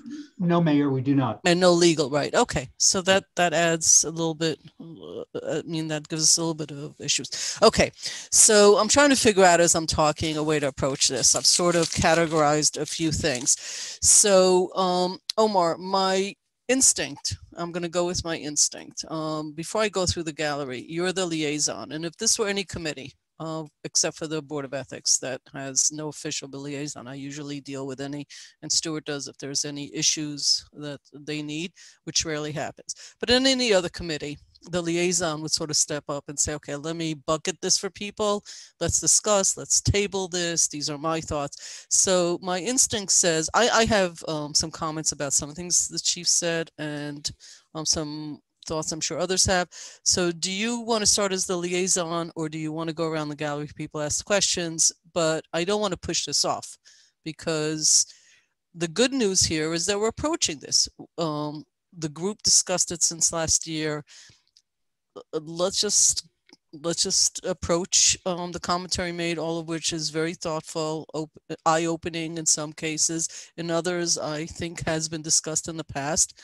And as the chief said, he can't get behind some things or doesn't agree. And that has been a commentary in the past about some issues that a group of people has already recommended and the board has already agreed to. So it falls into different buckets for me. I know we all think differently. I think in buckets. So I'm going to ask you, do you want to kick this off? There's a lot to discuss there as the liaison.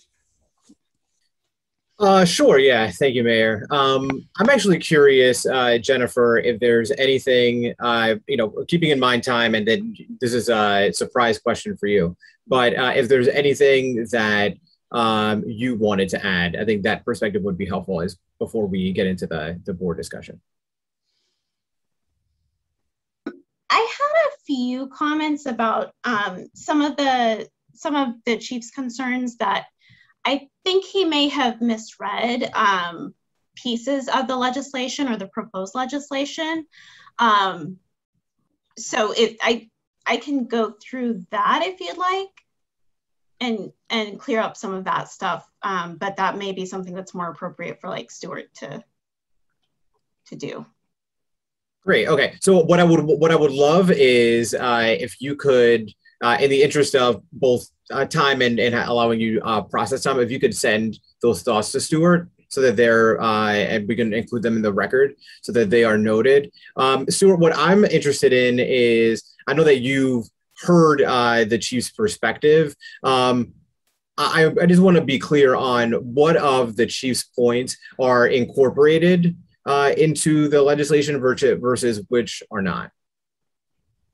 Thank you, Trustee Lopez. Let me go through on some of these things. The chief had made a comment about the specific employees to be covered. The definition of police personnel is essentially full-time police officers, and that would be supervisory staff and auxiliary. My understanding is we do not have an active auxiliary police at this point.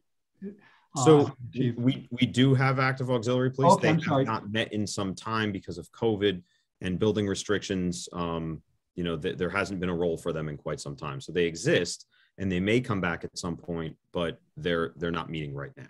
So thank you, Chief. So one of the questions, Trustee Lopez, is it was never intended that, for example, parking enforcement officers, animal control officers, or any civilian employees, as the chief mentioned, CSEA, would be covered by this. It's essentially, let's use its best term, uniformed officers, with the exception of the folks I mentioned, the PEOs or the ACO. Stuart, the appropriate way to do it would be sworn officers. Okay, that's fine. Because the civilian will also be uniformed sometimes. Sworn officers is the clear designation between police officers and everybody else. Happy, that's fine, Chief. Thanks. That will make it, much easier with regard to that. With regard to some of the things that the chief has suggested, Trustee Lopez, some of them are more, I think, can be dealt with, that they're either potentially in the code now or can be changed with some fairly limited language in terms of what we would have to do. I do think that one of the points the chief makes with regard to the 120 days is important, because you could have a circumstance where a complaint literally goes to the U.S. Attorney's Office, to the AG's office, to the District Attorney's Office, And by the time it comes here, does that mean that in each case, by the time it gets here, do you get an additional 120 days? I don't think that's appropriate. I think essentially it should be, and this again is a board determination, it should be 120 days from the date the incident occurs. And if that means that it goes to the Attorney General's office, but it is not, but there's no complaint filed with the either CPCRB or OPD until 175 days, then it's not a timely complaint. It's because there has to be an end date. We can't, the legal term is we can't toll the statute of limitations to allow that, because then we're basically pulling the string way out in terms of how certain complaints are. And again, that's my personal opinion. That would have to be a policy decision that this board would have to make with regard to that. I think with regard to training, that's again a policy decision the board has to make. It was something that was part of the plan. So much of what is in the proposed local law is adopted through what came in terms of the plan.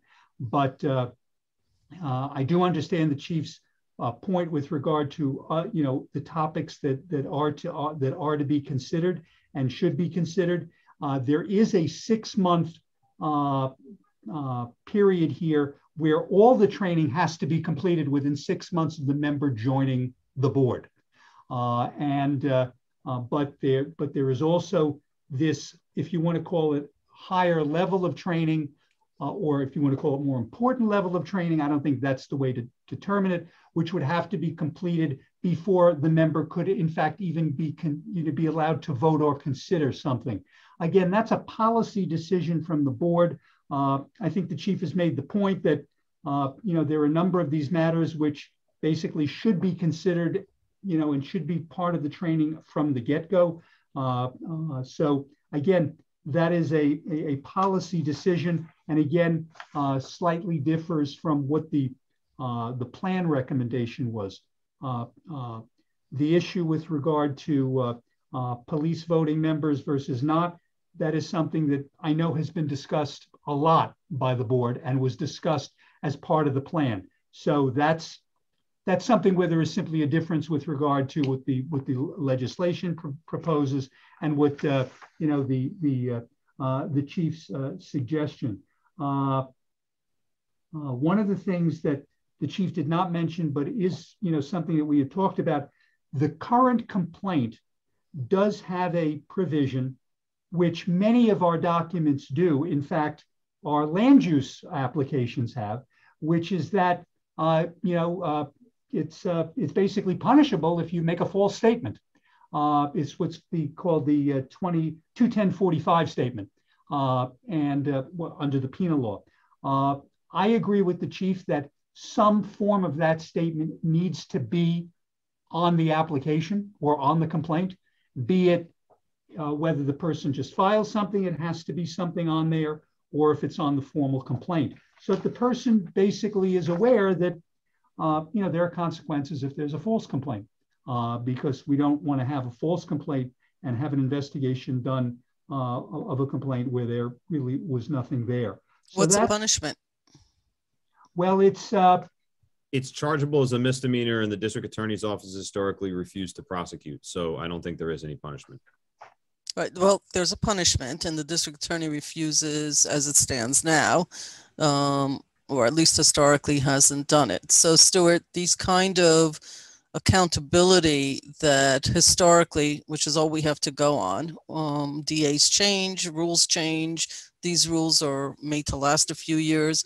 So it doesn't seem like there's any meat on the bone here as far as punishment for people simply filling out a piece of paper, something to be looked at. Mayor, the one thing I just wanted to add is the penal law does exist. It exists in the penal law, and it is a crime to file a false complaint. To make false statements is a crime. Whether or not we find someone who's willing to prosecute those cases is a different issue. It's a different issue, right? Right. We agree on that. But I think your point is it doesn't have a lot of meat on the bone, even though it's there. Okay. Correct. And the chief had raised the point with regard to the 30-day period to conclude an investigation. And I do recognize what the chief has said. There are some investigations. The one that Chairperson Cabrera referenced was one which, for a variety of reasons, literally took, I'd say, over a period of 3 months in terms of basically coming in and ultimately reaching a determination, if not maybe even, it was at least 4 or 5 meetings. Let me put it to you that way. And I know in one month, I think that we had 2 meetings with regard to it. So it was a lengthy period of time, a lot that went into it. And there was additional investigation and discussion that went in. So the 30-day period, it may be that it can just be that the chief or the lead investigator notifies the board chair that the investigation is continuing, rather than basically say, you know, you should have it done. I mean, it would be wonderful if we could say that it would be completed in 30 days, but I do think that there is I think it has to be recognized that that may not be the norm on many, you know, on a number of the investigations that get taken. So I think that's just a something to consider there. Can I just add something about that particular complaint? Because I think that's part of where the 30-day concern is coming from. The initial investigation, which is really what, as a member of the working committee who proposed that, the initial investigation is what we were talking about. And even for that complaint, which was very complicated, the initial investigation was done within, it was less than a month, because it was less than a month from the time that it came in to the next meeting that we had, and it was ready to review at that next meeting. We asked for more investigation. That's a different thing. So I do think that we have not seen any complaints since I've been on the board, you know, beginning last year, that have taken more than 30 days for the initial investigation to conclude. And again, it really wasn't supposed to be, you have to stop at this point. It was more like, let us know what's going on if it's taking more than 30 days, because that's so unusual. So is there a provision that if any party needs more time, is it that they couldn't go to the right person and say, I need more time? The code the revision to the code, and I'm just trying to turn to it, would effectively be that they would have, it should be that if it can't be completed within 30 days, essentially the chief or the lead investigator would simply would notify the chair. The precise language is, if additional time to complete the police department's investigation is needed, the chief and/or department investigator shall advise the chairperson of the need for additional time. That's it. I think it's important that if it's requested, it's not going to be something that would be denied by the chair. So basically, if they say, listen, we need more time, that's what they can say. And you could say that if it's denied, it can go to the police commissioners. Well, that's actually, there's no power to deny it, because we don't want to be able to say, stop the investigation if the investigation isn't done. So that's not an option.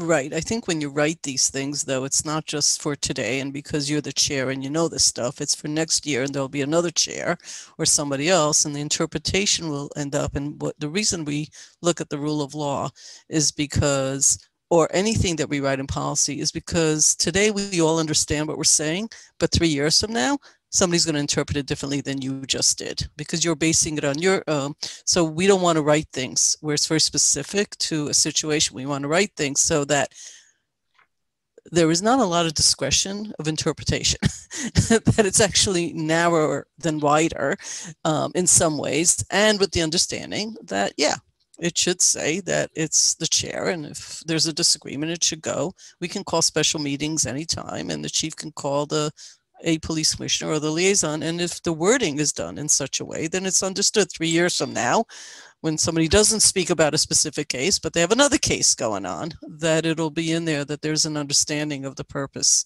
and a solution. I mean, this is all about solutions. That's what all these things are about. It's all policies to derive solutions for all parties concerned. Stuart, am I sort of speaking in the right language? I think you're fine. In fact, it's like one word. It's the way we added designee, so that for an attorney, because originally it was the corporation counsel, we added a simple word, designee. If he can't do it, or we don't have the budget to do it, because what I'm hearing is there's a whole bunch of budgets that are going to be aligned here. The chief pointed out very clearly, I will tell you that assigning a lawyer to this and land use and all the other committees that we have that want the attorney and the attorney taking minutes, they don't work, 24 hours a day, will have to be added to a budget. And people who pay taxes will sit there and say, what are we paying for? And we will sit there and say, this is what the public wants, we believe to be true. And so we will take that as well. So I'm just trying to be precise. And I think we all are. Because I have seen where we write things and 2-3 years later under a different chair who didn't sit on the original committee, there will be a different interpretation of the same word. So that's all I'm trying to get to here. So a simple word, I think, could be added, right? I think that yes, Mayor. I think and it covers exactly what we're all agreeing to. Right. I think Trustee Lopez, I've pretty much gone through the stuff with regard to the chief, so I'm here to answer any other questions. Thanks, Stuart. So what about the code of conduct for CPCRB members? You say more about that? Let me answer it this way. The chief is correct, and this board is certainly familiar, that the code of ethics that we have, which is based upon New York's general municipal law, is effectively a financial code of ethics. In terms of financial relationships. So we do have in the code, and it's already been in the code, but it is somewhat strengthened in here, issues relating to confidentiality of records, which is one of the things that I did mention in my memo regarding my conversation with the chief, but not dealt with a lot in this conversation, is to keep records obviously confidential, that they don't go out of the way. In fact, one of the things when we first went to Zoom meetings that we had talked about, and I think is important, is that if we're going to continue on that platform, and I know that is something that was part of the plan and part of the discussions with the CPCRB, is to have a method whereby the documents can be either encrypted or in some way so that they are not in any way cannot be publicly disseminated, that if they're shown. But putting that part aside, the idea of the code of conduct is essentially, and Chief, correct me if I'm again misstating, deals both with membership on the CPCRB. We do have certain individuals who cannot be members. If you have a criminal conviction, if you're not over the age of 18, if you're not a village resident, we've now expanded it that if you are an immediate family member, work for the town, the village, or the school district. And I know, Jennifer, you had some issue with regard to the school district part of that as compared to the town and the village part of it. Can I answer that one? Please, Mayor. So I did reach out to the school. So the school district, their board, actually, none of their board members can sit on anything else in the town or the village. They have long held a policy about their own folks and what boards they're allowed to sit on. So this is not dissimilar from that to extend it out to the way we're looking at it. To me, it seems like a fair piece. I think the issue is families. It's families of people. So that gets complicated, I think. But individuals on the board shouldn't and couldn't anyway. Am I misunderstanding the point? Because I feel like I'm trying to understand why this is a sore point. No, my concern was just because of the way that it was. So it's already the case that a sitting school board member can't be on the CPCRB, and that's fine. Or any, actually. Yeah. Not just any committee. Like specified in our code. Right. So the concern that I brought up when we had our meeting was that because of the edit to include employees of. It also reads that an employee of the school district cannot be a member, which then, like, you can't be a teacher who lives in the village. Like, that felt a little bit much. Like, you can't even work, you know, in an office, not as a teacher, for the school district and be on the CPCRB. That felt like a little bit much. And so I would say, like, reconstruct that sentence so that it's still disallowing school board members, which I actually do think is a reasonable exception, but not to exclude employees of the school district. So Stuart, what's the reason for the employees part? I mean, I wouldn't have the professionals. Mayor, I that would refer to both the village, the town, and the school district. I mean, I think there's a large enough pool otherwise, but I just felt my view, again, it's a policy decision of the board, right, is that it would be both elected officials and employees of both the village, the town, and the school district, or immediate family members, and there is now a definition of immediate family member, who would not be, who could not serve on the CPCRB. If the board is of the view that employees of the school district should be sort of allowed to be members, or their family members, that's so we, decision. But we have a policy in our other committees that employees of the town and village, we had some issues and we had discussions. We've decided that going forward, we shouldn't have employees as part of other committees, not just this one. I believe that came up in the rec department at some point. It creates issues for people who both during the day work on one side and then in the evening switch over to make decisions about people that professionally they may come in contact with, and they do all the time. The rec, for example, works with the school all the time. So it's just an example because that's where it came up and that's my recollection.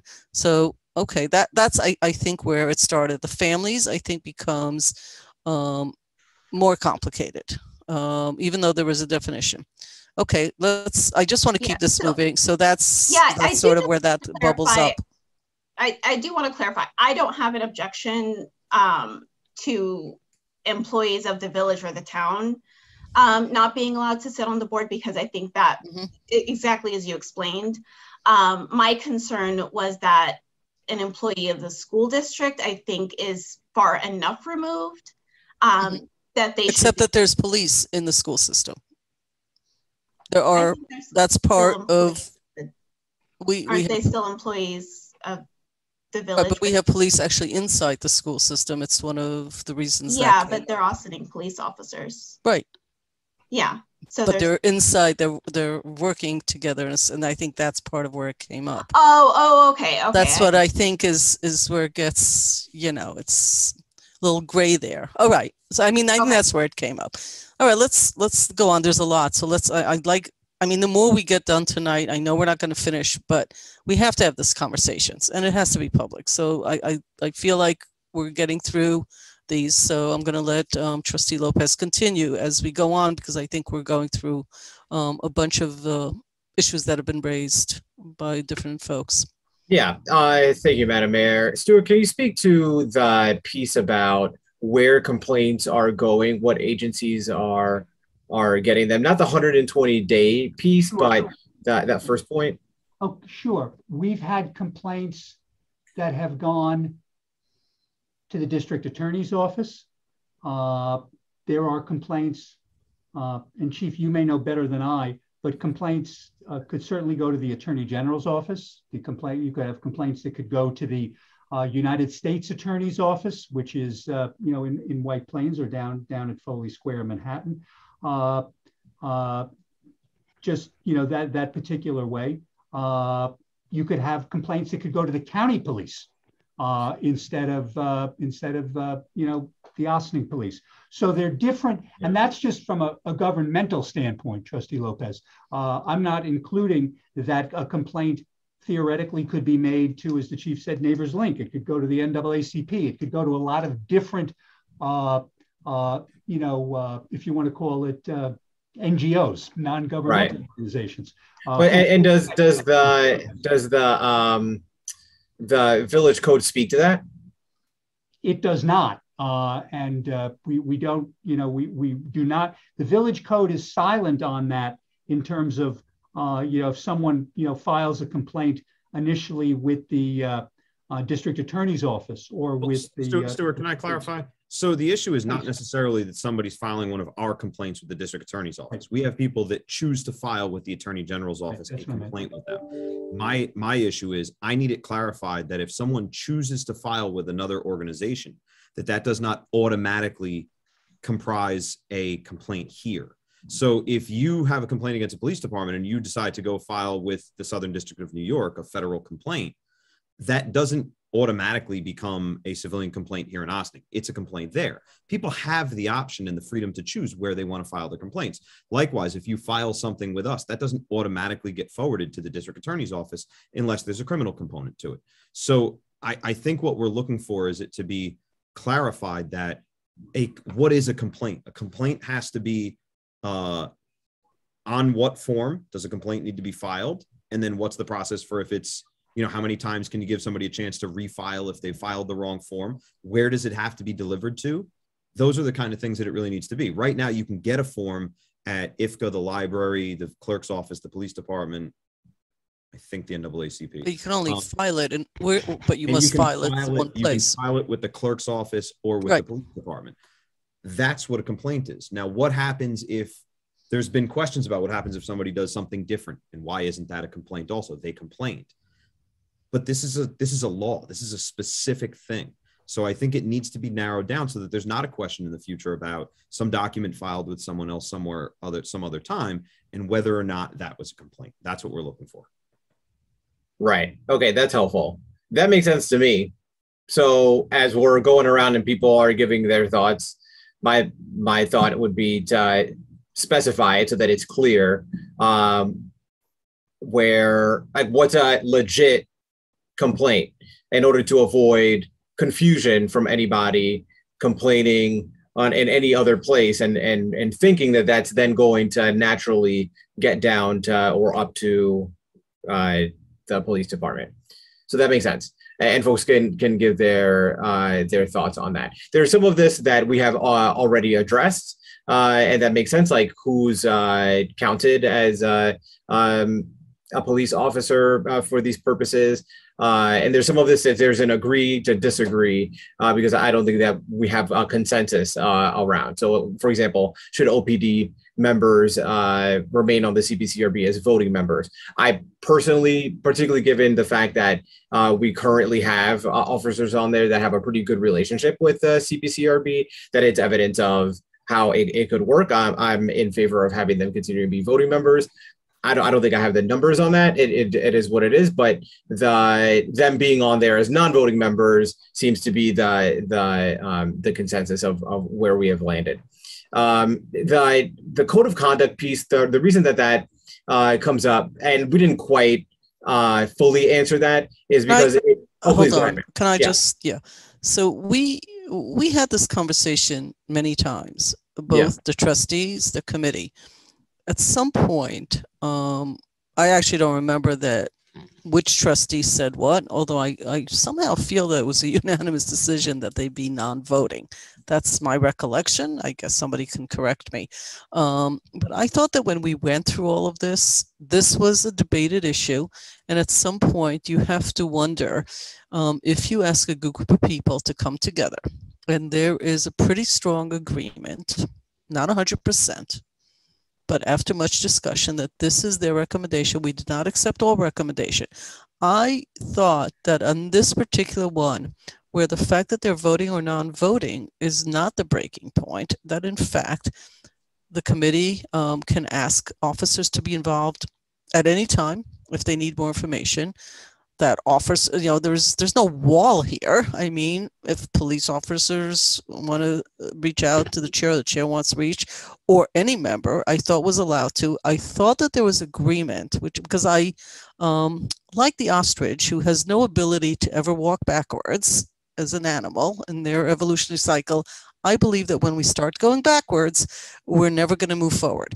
I thought that this was already discussed, that we understood that the chief is in disagreement, that we had the committee present us a recommendation, which we accepted after much discussion, and that what we accepted is that police can be on there, give opinions, be asked for the help. You know, they're not volunteers, right? They're working, and the relationship should be exactly as it is today, but that they are non-voting members. I believe there was even discussion about changing the name of the committee. So I'm feeling like we're slipping backwards now, and my recollection is that there was agreement on the board, right? Not just so on the majority. I just want to be clear, Mayor, that that's what I meant by when I said this is an agree to disagree situation. That it's that conversation it's settled. I'm not saying we should revisit it. I'm just clarifying in terms of you were saying buckets, right? So there are some things that we need some clarification on. There's some things that we have already addressed. Right. There's some things that are like the chief's disagreement is noted. So like this is one, and this is one of those. Right. Yeah. Right. So we're not disagreeing. Okay. Yeah. I want to be clear because, you know, I don't mean to be cute, but I want to be clear about bringing things backwards. Sorry, go ahead. But the point of clarity, it wasn't 100%. It was a majority on the voting part of it. Okay, fair enough. But it was the majority. Right. Okay. Yeah.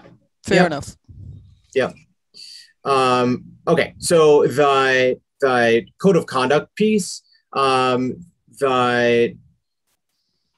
so there's two pieces to this. One that Stuart mentioned, which is there a way to, through technology, make it more difficult for people to share material that they're getting electronically? Because in the past, they would just go to the police station, the material would all be there physically, and then they would walk out and not have it with them. It'd be pretty easy to know that someone's not doing that. But now you can do a screen capture, you can do various things, and you can share. So that's one thing. And I think that's a technical question that can be answered offline. To the extent that we can safeguard our materials, let us do that. I don't think there would be any disagreement with that. With the bigger question, and I think where there is a gray area is what is behavior by someone that is on the CPCRB that would be inappropriate to the extent that we would say they've disqualified themselves from being on the CPCRB. And there have been a few kinds of incidents in the past that bring up this question, and there's no language for any of it in the village code. So and that might be too large of a conversation for tonight, but at some point I think should be revisited in because it's so limited, it's so specific in what Stuart said, be over 18, to have background with that, with et cetera, all these things. But it makes sense, particularly in this specific situation, like Board of Ethics, CPCRB, there are certain boards that where it makes sense to do that. So this may or may not be the place to do that. Right, but I think it's a point that, frankly, the code of conduct concept has been raised. I don't remember discussing this in detail. I mean, there's been some conversation. Code of conduct, when people are on there, and what is their accountability? Because information shared can hurt an investigation. In some ways, it may actually hurt the career of somebody who's entitled to it, although that somebody could take that information and hold the village liable as well, right? I mean, we have to explain to people who volunteer, we have land use boards that make decisions that are very long-standing. Their decisions create development for the next 50 years that we all live with if they don't understand their accountability. And we live with if we get sued because we have volunteer boards who make decisions, which is why we have lawyers sitting there, which is why this all says a lawyer. So I see some parallels.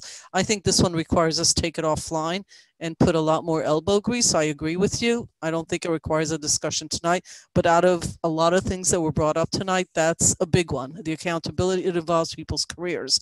Right. Land use, also has huge effects on our community in a different way. And that's why they go to training. That's why there are lawyers that sit with them. So I see parallels there, but not all our committees have codes of conduct. Not all our employees have the same ramifications of what's being described, which is another topic that came up. We'll address it later. So I agree. Yeah. Let's take that one and have more discussion about that. And I think that's fair. Okay. The last two, the chief didn't mention this, but it is in the notes. The department will not provide demographic data which it does not compile. Chief, can you say a little bit more about that? No. So maybe, you know what, I missed that in Stuart's note here. The conversation I had was that I know that over the course of reform, there was a lot of question about demographic data for all the things that we do. We don't collect that when people submit complaints, and we don't have a mechanism to keep it. Also, there are issues, you know, as the memo I'd sent to the board about keeping demographic issue for certain people in terms of criminal cases and things like that, where we're not permitted to disclose all of that information because of sealing orders and such.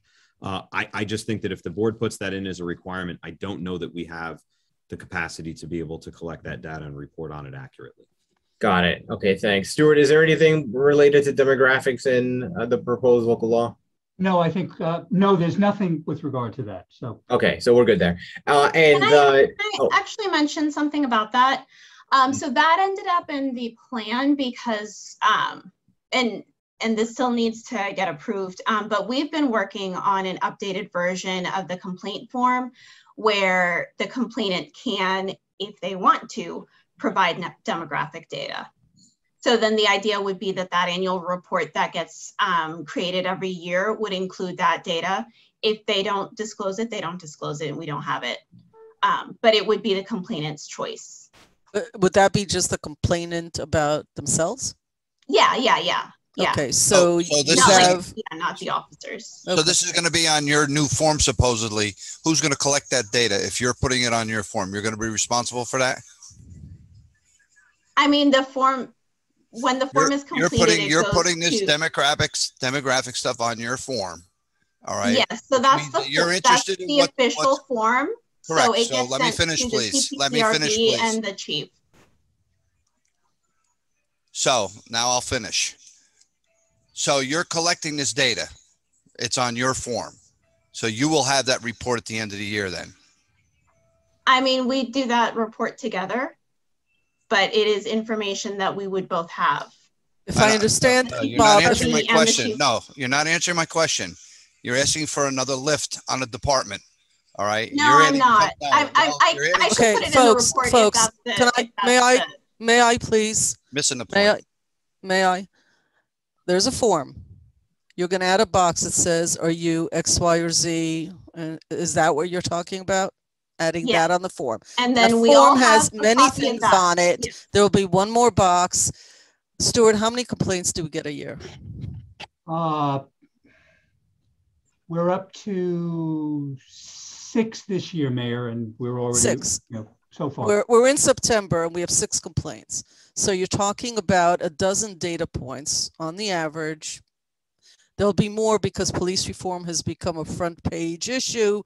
Let's call it 20. I mean, let's call it 24. Let's double our annual averages. All right, an increase of 100%. You're talking about 24 data points, 24 people at 100% who might say, I'm a woman, I describe myself, or I define myself, or identify as. You're going to add that in like surveys do. That says it's optional. Is that what we're talking about? Yeah. So the same form that has 5 other things on it, plus your name and your contact, will also have optional, and that's going to be collected. And I think what Bob is saying, well, who's going to collect all of that? Well, it's probably going to be no more than 20. I don't think it's a huge lift, but somebody needs to be accountable and responsible. But whoever's managing the process of the form, we just have to say who's counting it. But that's only about the complainant. Did I say that right? Complainant? Mm-hmm. The complainant. So from a data, and I've done marketing for many years, my concern is going to be this, that we're going to start seeing reports that, 100% of the people are identifies this, and 100% equals 8 people. And so the way that comes out publicly needs to be really well thought out, because the goal, I don't think here, is to do any more than collect data, but the way data is then used needs to be monitored carefully. But honestly, you're talking about 6 to 2 dozen people, of which if you've got 100%, it's not a lot. So this is the annual report that we put together every single year. So I put in some of the information, the chief puts in some of the information.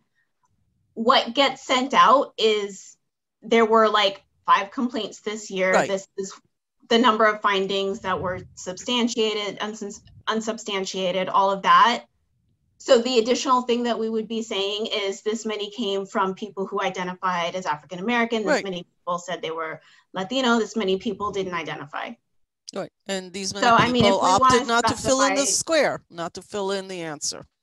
Yeah, I mean, yeah, if we want to specify that that part of the report needs to be done by the chair of the CPCRB, like we can say that, but it's the report that you do annually. You're going to okay. Yeah. I don't think that's a police heavy lift. It's one more box that people fill optionally, which we all do these days when we fill out surveys anyway. It's people I think are used to it. All right. Cool. Okay. The last piece is on the mediation. Stuart, can you clarify what the proposal of the law speaks about mediation? Yes, Trustee Lopez, happy to. And what it would provide is that what it says here is that upon receipt of the complaint, unless the matter involves an allegation of excessive force, alleged violation of civil rights, an allegation of criminal conduct against the officer, or if there was an injury to a party or property damage, the complaint would be considered appropriate for mediation. So if it's not within those particular categories, then it would be considered appropriate for mediation. Mediation would require consent of both parties, both the complainant and the officer or officers that would be involved here. The thought would be that the mediation would be conducted by someone who is a trained and experienced mediator, and they would have to undergo training, and it would not be pro bono. So it would be a cost that the village would incur. It would not be a cost that either party would incur with regard to that. And it was just an idea, as I indicated, that whether there could be a mediation for some of these particular types of cases. And unlike the mediation process that I saw in some other jurisdictions, if either party decides not to go to mediation, then the matter would just continue as if it were a regular CPCRB matter. There were some jurisdictions that if it's considered subject to mediation, but even if either party said no, the case then ends because it was considered mediation eligible and the case ends. Personally, it didn't make sense to me, because if the party doesn't want mediation, then the case should still be adjudicated in some way, be it investigated or whatever. And it would then just be a mediated matter. It also has here that if the mediation is not successfully resolved, either party could ask for the complaint to be investigated, and then it would be returned back to the department for its investigation. That's actually part of the New York City Civilian Complaint Police Review Board procedure, and also seen in the city of Albany, which I know is one of the jurisdictions that the chief says less reliance, probably better. And I do understand the chief's point with regard to that. But the idea here was to just put in a section thinking that perhaps there may be some topics that don't require a full investigation, but maybe the two sides could just sit down. So again, that's more a policy decision from the board. I just put that in there, but I know it's not part of the plan, but I just thought it's something that perhaps the board might want to consider. So if I may, so I looked at my notes, except for one item, I think that Trustee Lopez has covered at least all the ones I had highlighted for myself, except for one. But on this one, my just gut thought was the ethics board, made up of at least 3 attorneys. Many attorneys are mediators. They take courses in them as part of their jobs. Some of them professional mediators. They actually do that professionally. And I know mediation is different depending on topic, but is there a way to possibly have the Board of Ethics take this on? We would have to ask them, so that there is at least a venue of people that are local, at least 3 of whom are attorneys. The others don't have to be. Is that an opportunity to use an existing forum, or am I?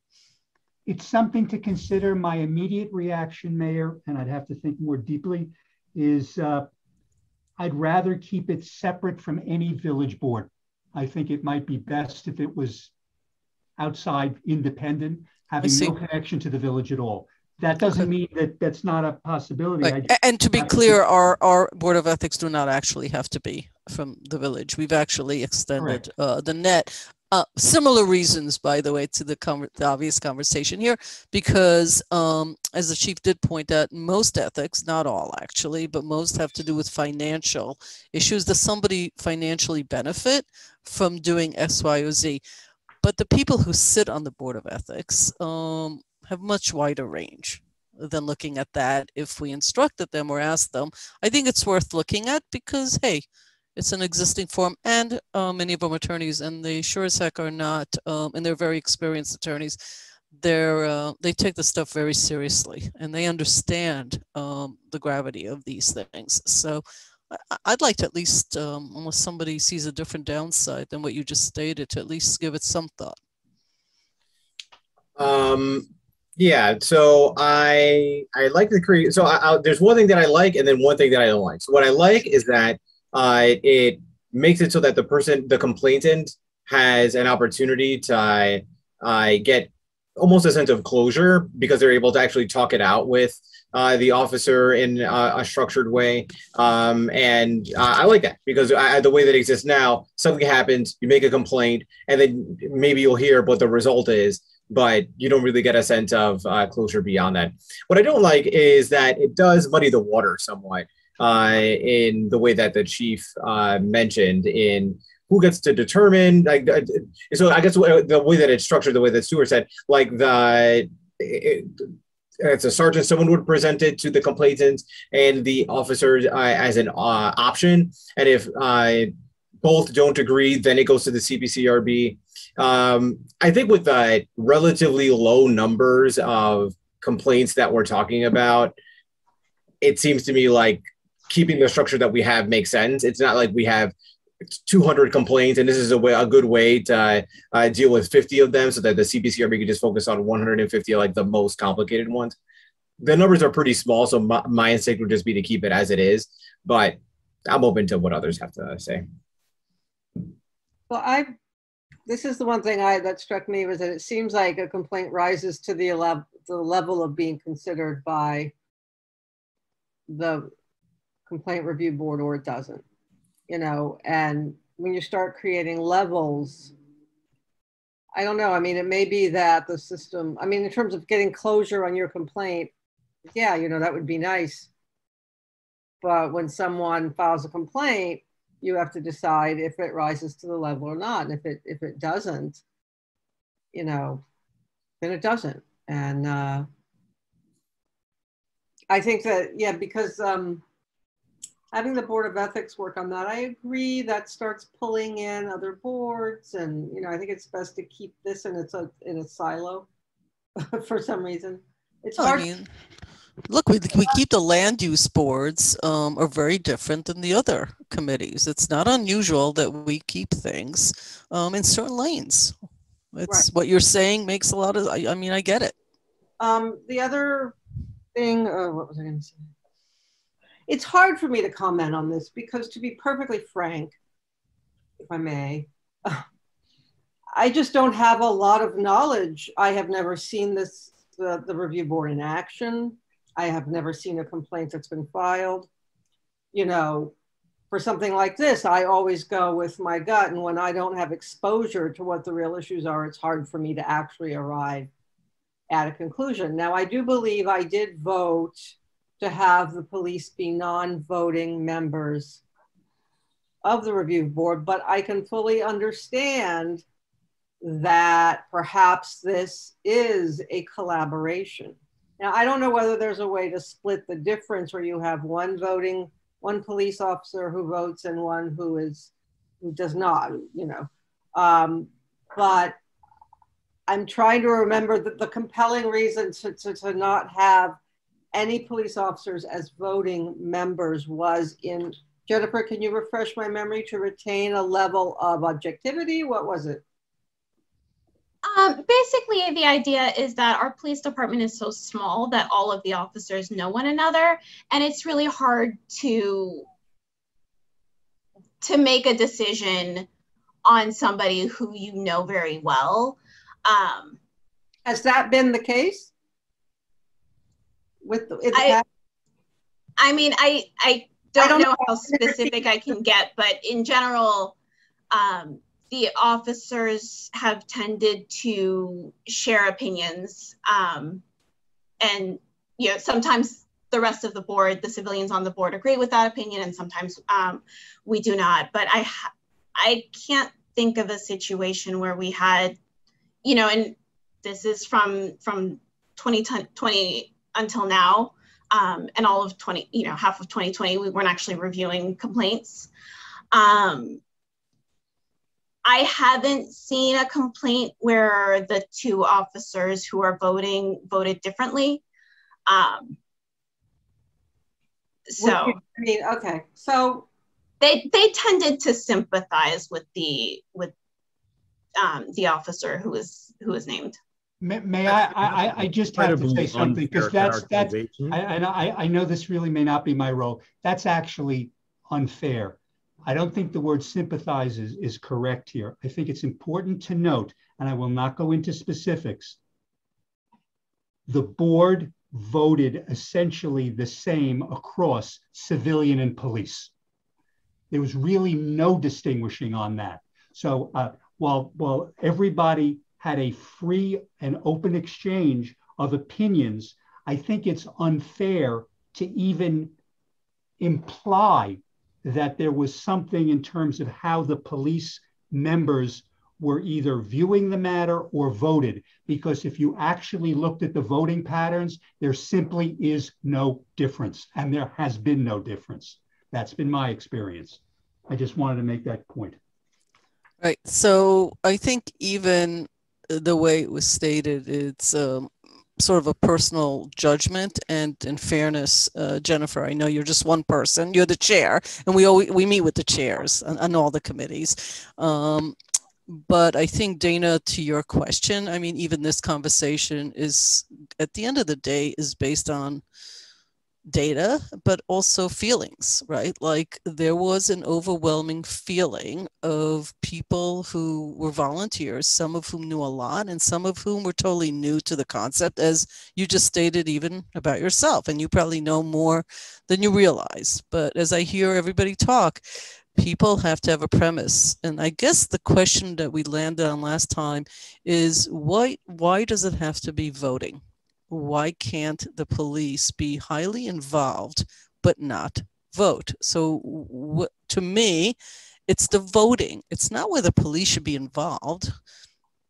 I think everybody agreed they should be. And it's not that they can't be called to answer questions. They should be. There were conversations. My recollection is, it's not that the police intimidate people. It's that people are intimidated. It's not what they do necessarily. And if you look at the data, as Stuart just pointed out, it's how people feel about the presence. And the police officer can't help how people feel about it. So there was a lot of conversation about this topic. Not surprising that it's coming up again. At some point, we have to make decisions. We can't keep having this. We can clarify, but it is, I think, where we landed about voting. Involvement was never the question. Partnership was never the question. Not having them around wasn't really where people landed. Where I think we landed is about voting. And I think, and even that, as was pointed out, was not a unanimous decision on the board. So this, I think the intent is for people to work collaboratively. But there was a pretty significant feeling by the people who we asked to look into it that there are different things, and it's not always based on data. Some of it, we have to listen to opinions. And I think it's the voting that we should be talking about. Thank you. That's me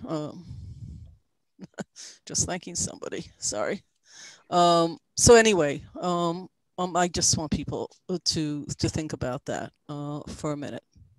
My only addition to this would be that in the same way that there are issues where there, so in the same way that Stuart, you brought up the mediation, something that was a new idea. It was not something that was discussed before, but something to consider. This is the whole idea. This is a journey. It's part of a longer thing. There are new things that we may discuss that haven't been brought up before. I think that it is fair, and tonight may not be the night, but at some point to have conversations to look at, all right, here are the recommendations that we made. Which of these are working? And we should say, yeah, good thing that we did that. And which of these we had one intention, but it's actually not working out the way that when do we revisit this stuff?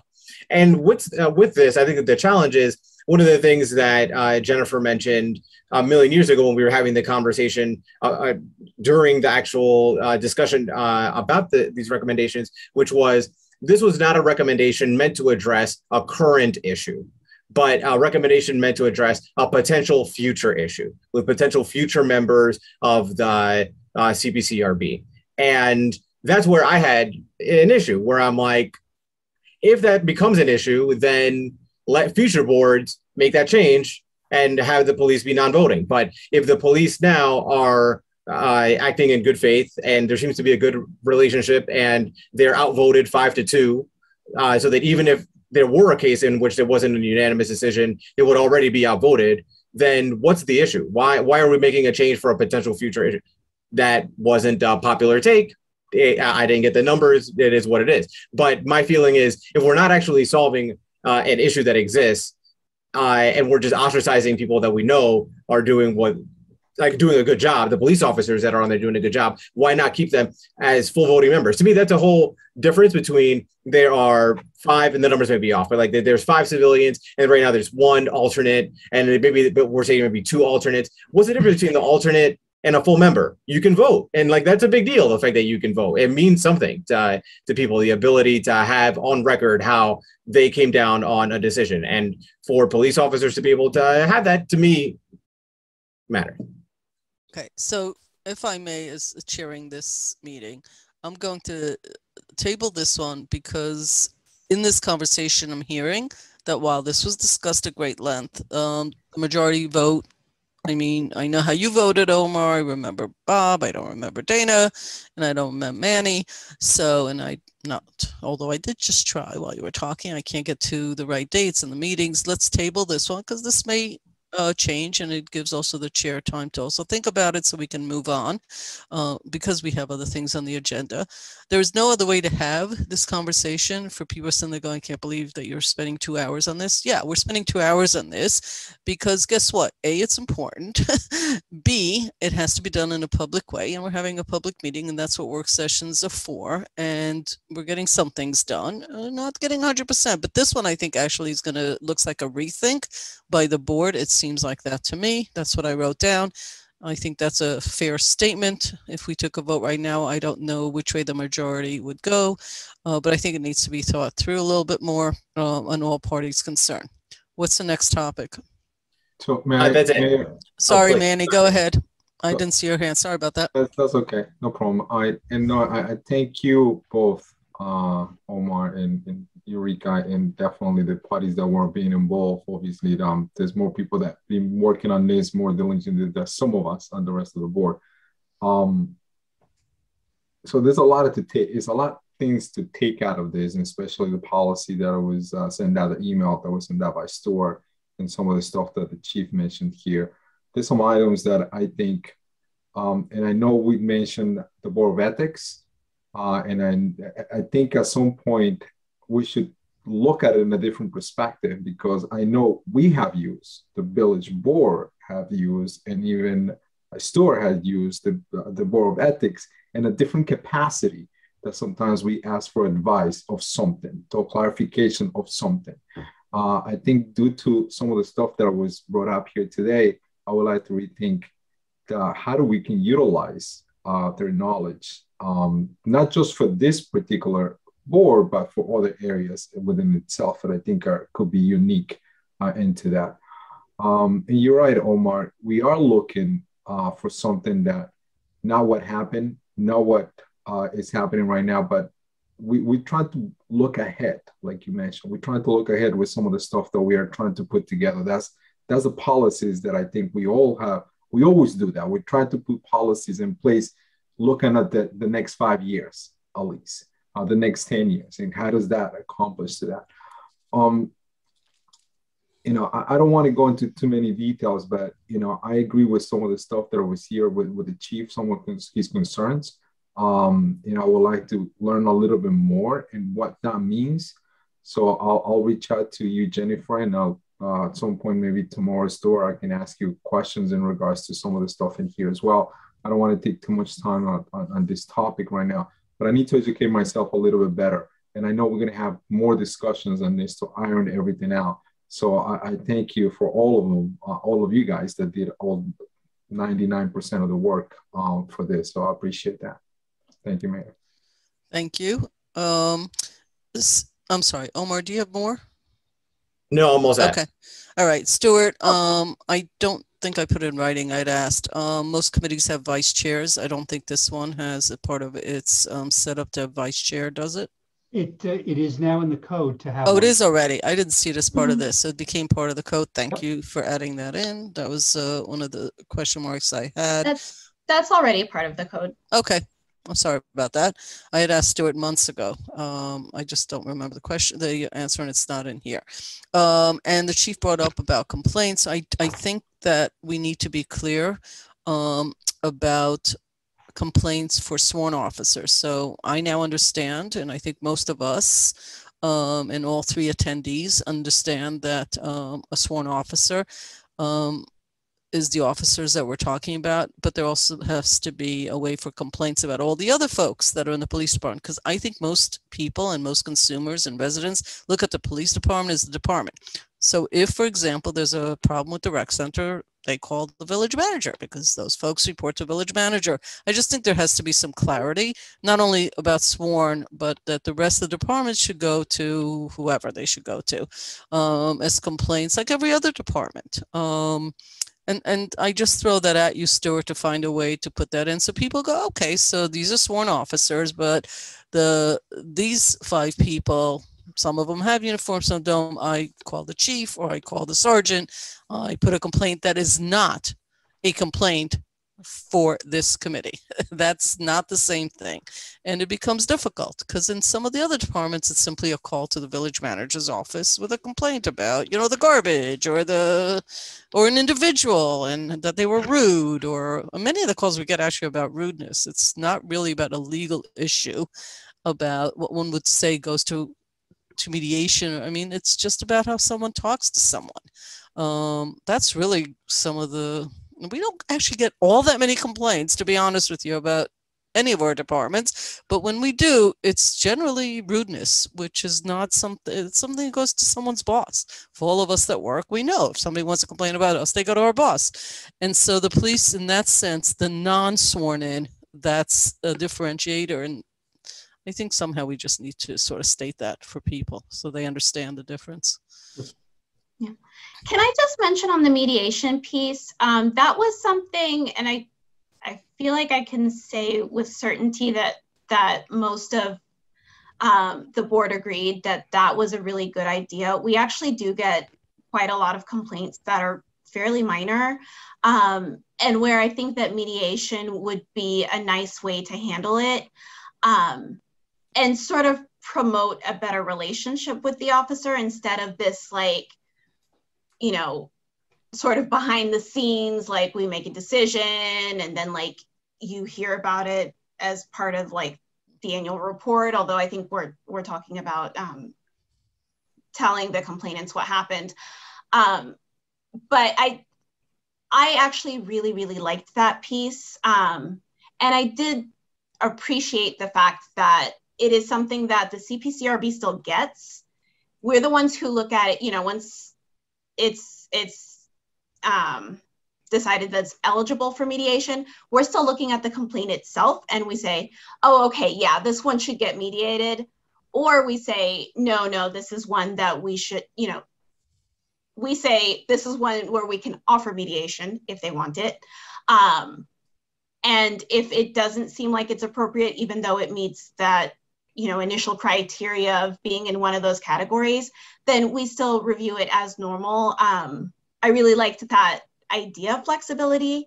And I think everybody else was in agreement that having a mediation option is probably a good way to deal with a good number of the complaints that we get, because sometimes it is just rudeness and sometimes it's a misunderstanding. Like, we've had complaints before that we've gone through and we've said, oh, this person was just mad when, like, you can tell that they were just mad when they made the complaint, and that it could very easily have been dealt with a mediator. And I think both parties would have agreed to that. And they might have even felt better about that process than the sort of hands-off process that we go through. I mean, I think we'll think of it. Mediators are usually people that get called in, and there are many sides to it. So I sort of view them differently. So I'm glad you're bringing it up. I think it's just something we need to sort of work through, because we're not there yet. Mm-hmm. We haven't agreed on the definition, frankly, and therefore are sort of struggling with it. Okay, what else do we have on here, folks? I mean, we covered the points. The chief gave us all points. Omar, you did a great job. I think the one item I had isn't even important. I can just call Stuart on my question. So I think we both had the same items. Just rereading my notes so I can make sure I'm saying exactly code of conduct. Police. Okay. Oh, right. So the big issue that you raised that did not come, and I may have missed it, maybe I blinked, was about training. We need to address that, and I am going to say that at 9:56 we need to move on to the rest of the agenda. But I will say that land use boards also get training. They also make decisions. One could argue it's not about somebody's career, but one could also argue long-term, actually, has a huge effect on the people who live in this village. So I think the training discussion is never going to hit the mark. I don't think anybody is ever going to be 100% happy with the depth. I don't need a CPA to know what Dale is talking about when it comes to bonds and funds and finance. And I don't require to know every job that everybody does to be able to comment on them. So somewhere between like somebody who knows very little to somebody who has in-depth knowledge, training is a really tricky issue. We are going to simply have to decide what the right amount. When I was on this board a couple of years ago, it's not a couple, it's got to be 4 years ago, getting the training was not easy. Couldn't schedule it. I was told the day before. I mean, it was really, I sort of got angry, to be honest with you. My personal experience, it wasn't a good experience. So the experience itself, like you have volunteers who go on their own time. In my case, I wanted to, just didn't get scheduled. So I think we have to focus a little bit more and just decide to put the stake in the ground and say that this is about the right amount. And with the expectation that people who have intentions, not of finding people guilty, but about processing justice on both sides, both for complainants and for employees. And that is the intention of these committees, that nobody's out to get anybody and nobody's out to let anybody off the hook too easily, right? If you believe those are the intentions of people that are going at it, and that people have a right, once decisions are made, to then go back at it, I think we're going to have to decide on the training. I would just suggest we all revisit what it says to be training and call Stuart. Jennifer knows what it is. You don't need to do it. The chief knows what was put in. Feel good or bad about it, and we don't need to have a big discussion here. I just laid out what I think is the foundation that we should be thinking about. It's never going to be enough training, and it's never going to be reasonable to ask volunteers on any of our committees that they know everything that the experts do. We assign some experts to them to help them with it. It's not unusual, except I believe in the Board of Ethics, which is really its own standalone. And we've run very successful committees for many years, making some very reasonable decisions. So I'm going to leave it with that because I think that was the only thing, Omar, that unless I missed it, I think you didn't address. And I know the chief, it's very important to him, and he has said it in the past and has said it again. So with that, looking at the gallery, if somebody wants to say one more thing, this would be it, because I would like to move to the rest of the agenda. I'd just like to thank Jennifer, Omar, and Chief and Stuart for working on this. It's complicated. It takes a lot of time, but I think it'll be worth it in the end. Yeah, I agree. And I mean, you know, some of our liaisons have some more outs. This is a piece. So thank you, Dana, for the gratitude. I think we all agree that we're moving forward. We're moving in the right direction. It's a lot of work. Okay. We're good. Village Manager, I'm turning it to you. Thank you, Mayor. Next, we have a report on our Route 9 road diet. This is the final report summary, and we have, I'm going to turn this over to Assistant Manager Maddi Zachacz and Frank Feliciotto from Creighton Manning. Thank you, Manager Duttori. Good evening, board. Yes, as Karen mentioned, Frank is joining us. We did get the draft final report for the Route 9 road diet study last week, which we shared with the board last Friday. And Frank is here with us to answer any questions that the board might have. The next step, should all the board's questions be answered this evening, will be a resolution at next week's legislative meeting, which will formally authorize Creighton Manning as our consultant to turn this study over to the Department of Transportation Region 8. Again, we've been meeting on a monthly basis, the Technical Advisory Committee, the TAC, which includes some village staff, some staff from Creighton Manning, as well as Trustee Fritchie and Trustee White, to be making sure that everyone is in the loop about all of the details and changes. And importantly, a member of the New York State DOT staff from Region 8 has also been present on each of those phone calls. So we make sure that the DOT is not caught off guard. They've actually been able to make some great recommendations too along the way and give us some historical context that predates some of us, which is kind of exciting. So without further ado, I will turn it over to Frank. And if anyone has any questions, please let us know. Hello, Frank. Hi, Mayor. How are you? Good to see everyone virtually. I'll just say Maddi did a great job kind of summarizing where we're at in the process. Obviously, the Villages is our client. We've been working with you, being your eyes and ears from an engineering and planning standpoint. Ultimately, the buck stops with the DOT because it's their roadway. So really, the mechanics of this is to get it in front of the DOT, and it's a wider audience at DOT.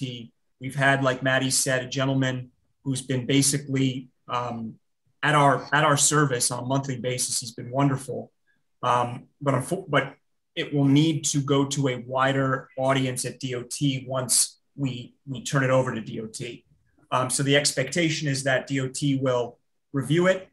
They'll provide some commentary. I've never worked on a project with DOT and not received commentary. So it is expected that we will receive some commentary. We'll move as quickly as we can to address any commentary that they have. And then hopefully, if the stars align, everyone's, feeling good and positive about it, it could move towards, a farther or more advanced step in the process. Happy to answer any questions about what we've done since the last meeting when I gave a presentation to this board.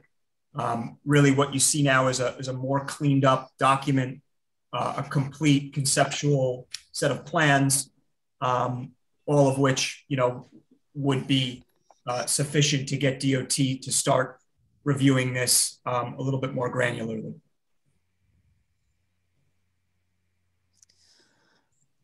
So Maddi, thank you. And Frank, thank you. This is a process question. This is not actually what Frank just asked. I'll let the board all speak. So I just, when I look at the agenda, this has its own section on the website because it should have a link if it's on the agenda. We've talked about this before. Is it because it's somewhere else, or is it just didn't have a chance, so that when we're speaking and people are doing what I am, which is looking at the website at the agenda, should be able to, when Frank says, oh, if you looked at it, they should be able to link or click onto something. So Yep. Can you help me with that?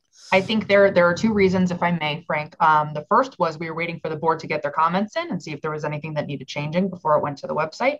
And second of all, the documents are kind of large, and Frank sent them to us in a Dropbox. So once everything is ready, we'll be able to break it out, and then we can post it in that way. Okay, got it. Well, good. Thank you for that. Always a good answer. All right, so I'll let the board, the gallery, or anybody else. Frank asked if we had any questions or comments.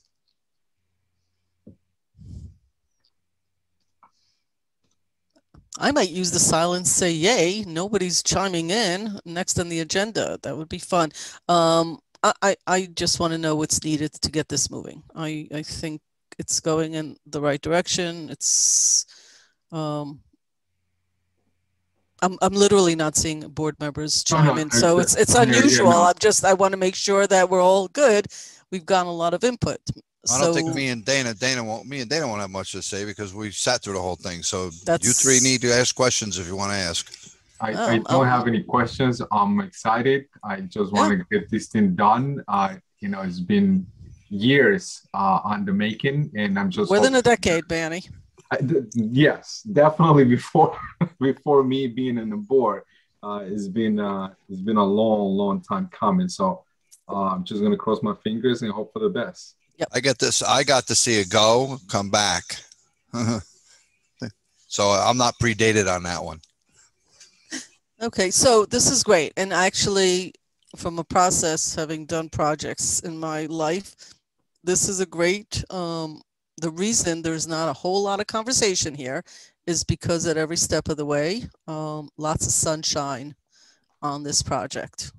You know, so when you light things up for people and you give people an opportunity to be involved, whether they choose to be involved or not, and sometimes people don't get involved simply because they're okay with what's happening. Sometimes because they didn't know, fair enough, but sometimes it's a sign that it's okay. You know, I'm good. Next. I'm going to say that right now for me. I'm excited. As in the previous conversation, you know, having two trustees on this, we either have one or two trustees involved in projects works well. At least I think it works well for me, is that the mayor doesn't have to be involved in every single thing. I'm looking at Bob, I'm looking at Dana. They would have texted me if there were problems. I can assure you that. So like, go make it happen, Frank. Maddi, like, let's go, because needs like to be done. So, me and Dana knocked this one out of the park. Don't worry about it. And Dana and Bob. No, seriously. I mean, if we need to have trustees in on the DOT meeting, if we need like a lovely letter from the mayor, I know this is a public meeting. Other people will hear this. I'm not being cute. I'm not being funny. It's a serious project. It's a big project. So in addition to getting, feedback from DOT, the next phase of this that would require a board resolution would be identifying, a design firm to design to actually do the design and then get it ready for construction. And that would be the next phase. And Frank, I don't know if you want to elaborate on a little bit more, but we do have, subsequent to the study, this really is teeing us for the next phase, which would be the design phase, and then the execution of the project, which could be done relatively quickly, providing that we're all in agreement. And so you said 2021. Pardon me? Didn't you tell me 2021? Oh, look at Maddi's face. The design phase feasibly could be completed by the end of 2021, but I think more than likely end of 2022 if we were aggressively moving forward on this. Okay. Karen, remind me, what's the budget for this that we have allocated? So we don't have we had the budget for the study. Right. We anticipate the road diet.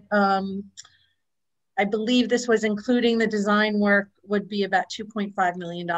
Frank, you can correct me if I'm wrong, but no, I'm not talking about the design. I'm not talking about the whole project. I'm talking about just this part of hiring them, doing the design, the DD set portion of it, and now you're talking about CD set, which to me implies that that we have the project. To me, it will be, let's talk to the DOT, let's get their feedback, and then proceed.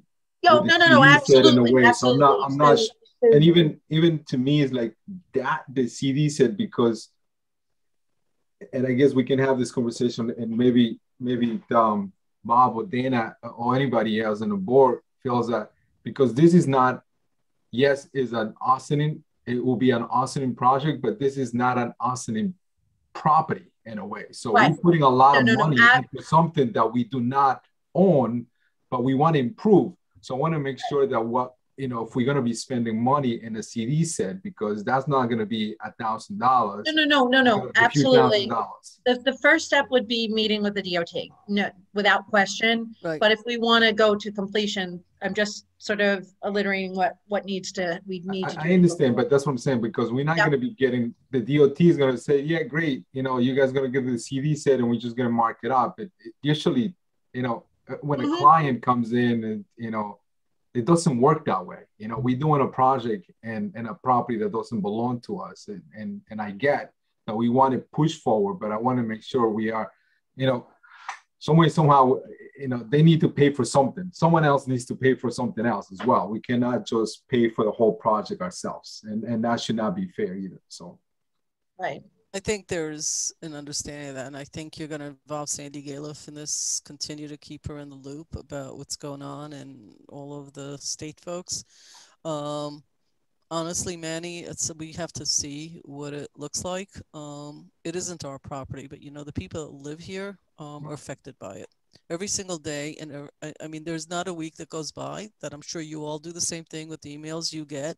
And when you go to the market and people stop you, people have lived here decades, still sit there and say, well, why don't you do this on Route 9? And you have to sit there and go, we don't own that property. The property that splits our village in half, both physically, emotionally, mentally, businesses, et cetera, is not owned by us. It just affects us. So I'm going to take a leap here. You know, that saying, you know, take the leap and the net will find you. I'm going to go with that one on this particular project. And let's make it happen. It's long overdue. And I think the DOT understands, right? I mean, this, right, Frank, is something that is, in Maddi, this is exactly what they do understand. This is their thing. They need to come through. I think Manny's also speaking from experience that there seems to be talk, but no action. But I'm feeling differently this year, Manny. Maybe this is the year. I'm going to stay optimistic and let the net find us when we take the leap.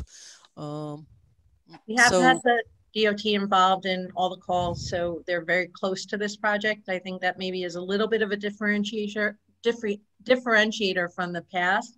But you know, once we submit this to DOT and get that feedback, that's going to be a critical component to go forward in the planning process, and also figuring out the financing for the. Right. Well, you're going to have the financing done in next month because we're doing the budgets in the next 2 months, right? Well, so we're going to need to have that. And I think Manny was actually going down that angle in his very nice, polite way. Is like, listen, if it ain't in the budget, it ain't happening. So you guys have to figure out the budget. And we're not paying 100% of the cost here. I mean, I think that's all we're saying, right? Is that what you're saying? It's very scary to hear that. That is correct. Thank you, Mayor. Yes. Okay. I don't mean to rush you, manager, but like to go through the rest of the agenda. Thank you all. Frank, thank you very much. I feel like we may have taken up a lot of your time for a simple, nice to see you and keep up the good work. It's our pleasure to serve the village. We really appreciate it. It's an exciting project, and we're looking forward to moving forward to the next step. So thank you, Mayor and trustees and Karen, Maddi, and everyone else. Have a good night. Thank you. So next we're going to be just providing a feedback on the community, or a report back on the community engagement for the DRI. As you all know, we tried to do a lot of community engagement in a relatively short amount of time so that we could really validate the proposal that we're putting forth for the $10 million downtown revitalization initiative. So with that, Maddi, if you could share the screen, I'll just take you through a summary of the findings.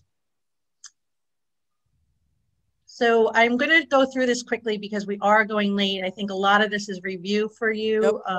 But starting with what the DRI is, this is the Downtown Revitalization Initiative. There's 10 regional development councils in New York State. We're in the Mid-Hudson region, and these are typically it's a $10 million grant that's awarded every year for economic development, for transforming communities and revitalizing them.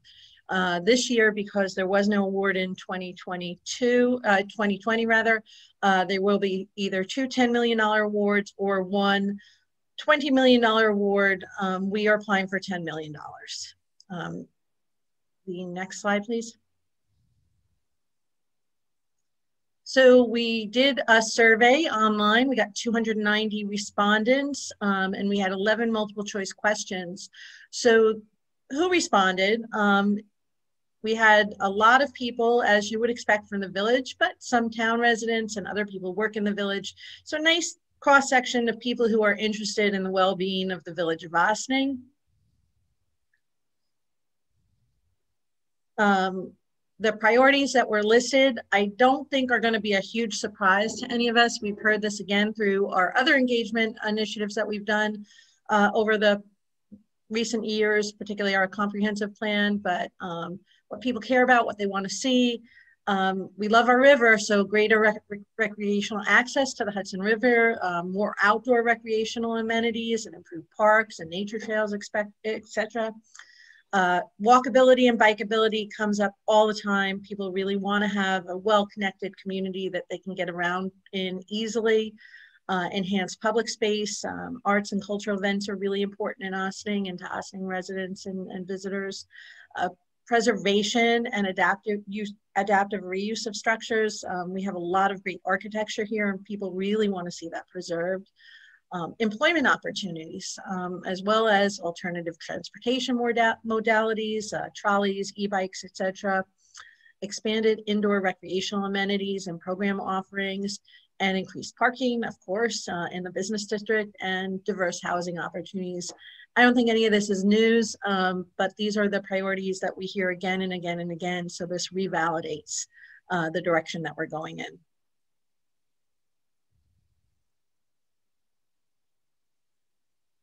So we had also a few short answer questions, one on housing, where we asked people, what types of housing opportunities would they like to see more of in Ossining? This was a range of answers, as you can imagine. We have a lot of different people who have a lot of different ways they want to live here in the community, redevelopment of single-family homes into safe multifamily homes, rather than encouraging construction of high-rise buildings. So again, keeping the density to a moderate level here and doing smaller multifamilies as opposed to large full-scale developments. Rent-own and affordable home ownerships opportunities came up. The preservation of housing diversity and ways we can make sure that we're preserving our community and our socioeconomic diversity. There are people interested in mixed use and downtown apartments where we have more walkability and it makes more sense. Workforce housing, affordable housing for working families and young professionals came up, senior housing, and creative types of housing such as co-housing opportunities, multi-generational type housing situations, artist lofts, and accessory dwelling units came up, as well as ways to preserve a diversity of housing stock and levels of affordability. And of course, a repeated mention of lower taxes, ways that we can lower the tax base. Preservation of historic single-family homes was also a concern. The overriding concern that people have about our infrastructure and our schools being able to support additional housing.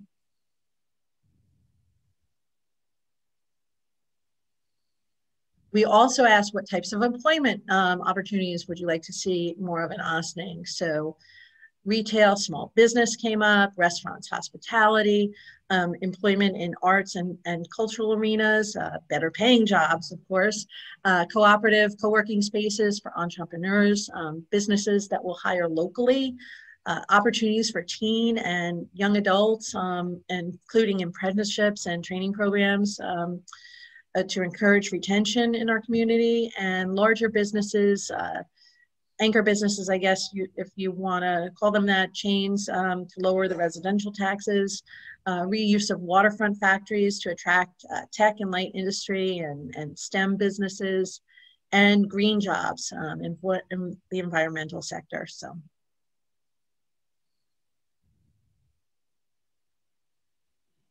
We also asked, what can we do to make Ossining more attractive to businesses and residents and potential residents, visitors, and tourists? Not surprisingly, lower taxes and create business incentives was a common theme. Improve parking for residential and downtown. Keeping Ossining beautiful, cleaning streets, streetscaping and beautification, addressing abandoned properties, zombie properties, eliminating blight.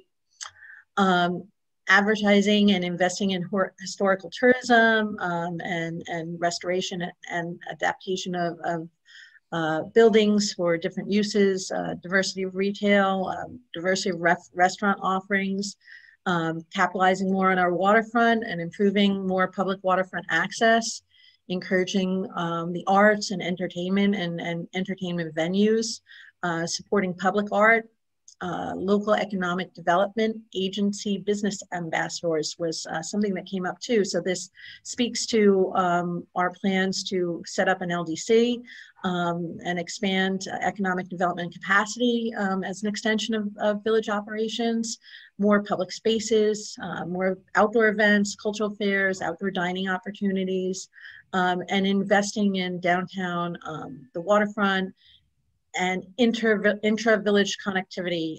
That comes up a lot too, that connectivity. So the alternative modes of transportation, the e-shuttle, the e-bikes, the walkability, the bikeability.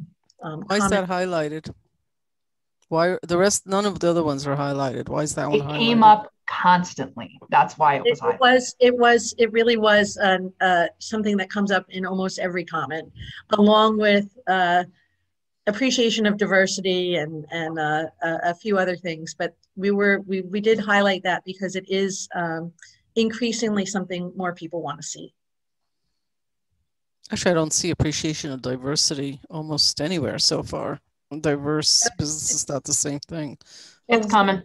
It's coming. So okay. So just bear with us. Okay, so it's the next question. The downtown revitalization initiative focuses on downtown. We want to make sure that whatever we do, that we're creating an All Boats Rise scenario, and how we asked how we can make sure that we do that. What are people's perceptions of that? And the most common response was to enhance connectivity again, improve sidewalks and shuttles, trolleys, e-bikes, walkability, public transportation, and again, creating that All Boats Rise element and momentum that will lift all our business districts. That's really, really important. So helping districts to complement one another as opposed to compete, and making sure that there's capacity for advertising and collaborative marketing and things like local business bingo and scavenger hunt, which we've been talking about doing things similarly with similar type things with the chamber more recently. Consistent signage, the look and feel of the community, streetscaping, wayfinding, and integrating more things like public art into the community, and encouraging that business diversity throughout the village, but through zoning changes, again, addressing zombie properties and blight, improving traffic flow and access issues, and of course, parking.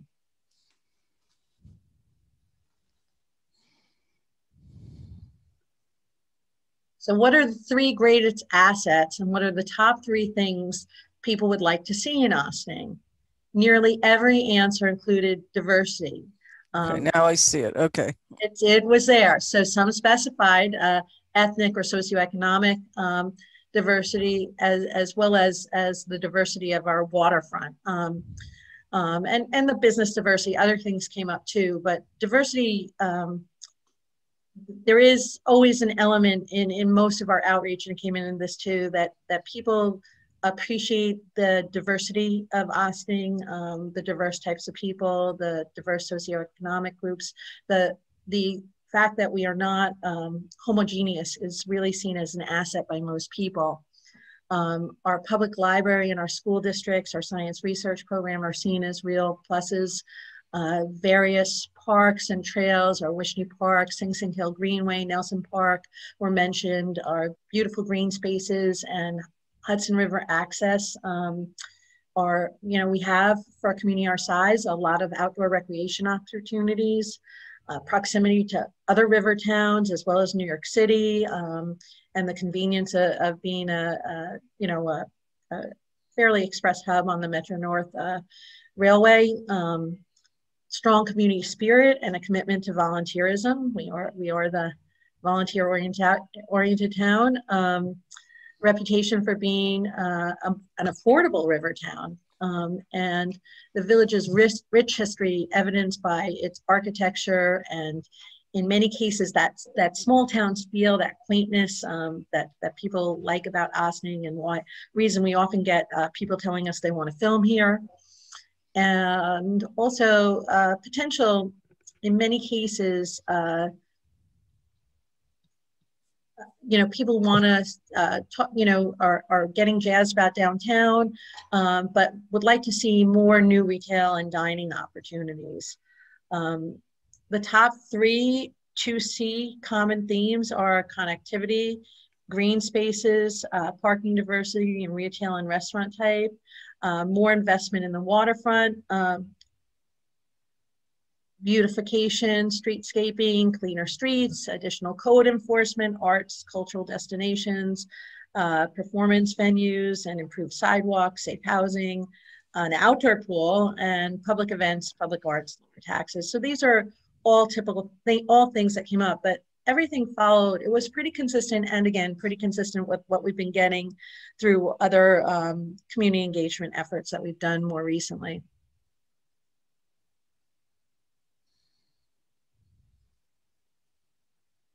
We also talked about, how has people's COVID changed people's lives here in Ossining. So many respondents moved to Ossining during COVID, and they're loving it. So we like to hear that.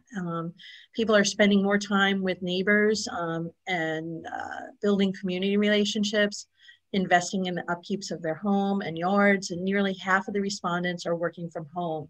So that was an interesting qualitative data point there. And many more are shopping and eating locally, mainly outdoors for eating. But, we have heard from local businesses that knock wood, they're doing well. And there does seem to be this shop local vibe in Ossining that's very, very helpful to our local businesses. A high proportion of respondents would eat and shop in Ossining more frequently if there were more options. So that's also a good thing to hear. And obviously people are making more use of public parks and green spaces than ever before.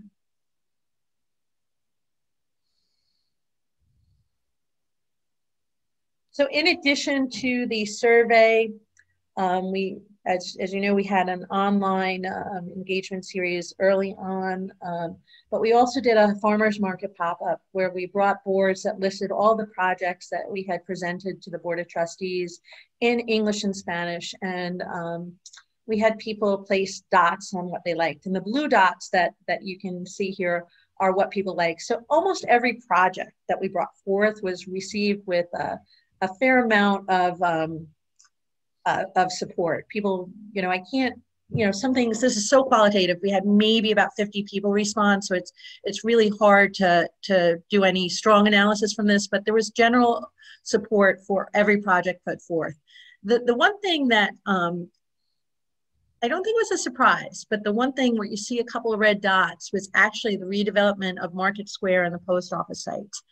And it wasn't so much, because we had pretty lengthy conversations with a lot of people. We answered a lot of questions. We had staff available. In addition to myself and Maddi, Jaime was there, and so was our building inspector, Joe Gastinelli, who was doing some other things that day and stopped by.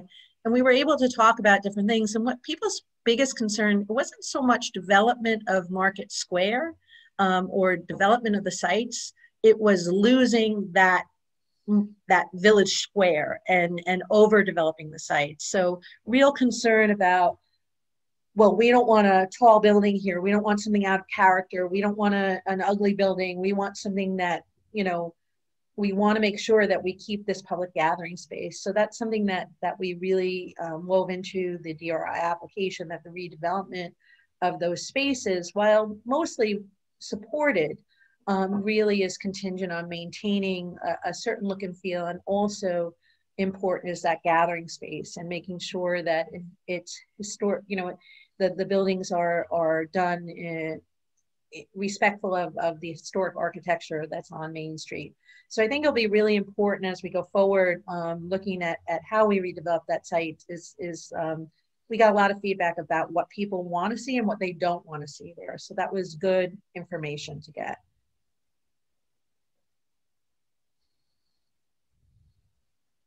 And for next steps, we are wrapping up, fine-tuning the application. We will get you a final draft by end of day this Friday, and we will be hoping to get any comments from you, any final comments by that following Monday. It's a little bit of a tight timetable, but we do want to be able to get it all ready so that we can submit it. It's due the 15th, but which is Wednesday, but we would really like to get it in on the 14th because submitting things when a lot of people are submitting them, sometimes there's glitches in the submission process, and we just want to make sure we get ours in. When you started, I don't think you made it as obvious to the public that we're competing with a whole bunch of other people. So yeah, so this isn't just applying for a grant, it's also competing with others who are doing exactly what we're doing this week and last week and next week, et cetera, et cetera. So we do know that Havistraw is applying too, and we did, because there's a potential for two grants, we did work in, because access to the riverfront and more riverfront activity was important, we did work in the ability to enhance our riverfront and create a dock extension complementary to things that Havistraw would be doing on their riverfront, creates a real point of regional development across the river that wouldn't exist. So we're hoping that that plays in favor for both our communities, because that is something that we've heard back from the Regional Economic Development Council about creative ways to have mutual support of adjacent and nearby communities as well. It's usually pretty quiet who's presenting and who's not, so we really haven't heard about any other communities, so we'll just have to see what happens. Yep. And the good news is that when you go through this kind of process, it teaches you about other grants, and you could take pieces from this because you've already done so much of the legwork. There's only an upside to doing this, although we hope to get it. You know, it would be life-changing for this village. So I'm not sounding enthusiastic enough, but you know, Zoom makes it very difficult. Like, I feel like I should be more animated, but this is a very big deal. I know I said that about Route 9, but we're working on a bunch of really big, important projects. So I think this is great stuff. Okay, going around. Are you done, Karen? Yes, I'm done. Great. Going around the gallery, questions, comments, folks?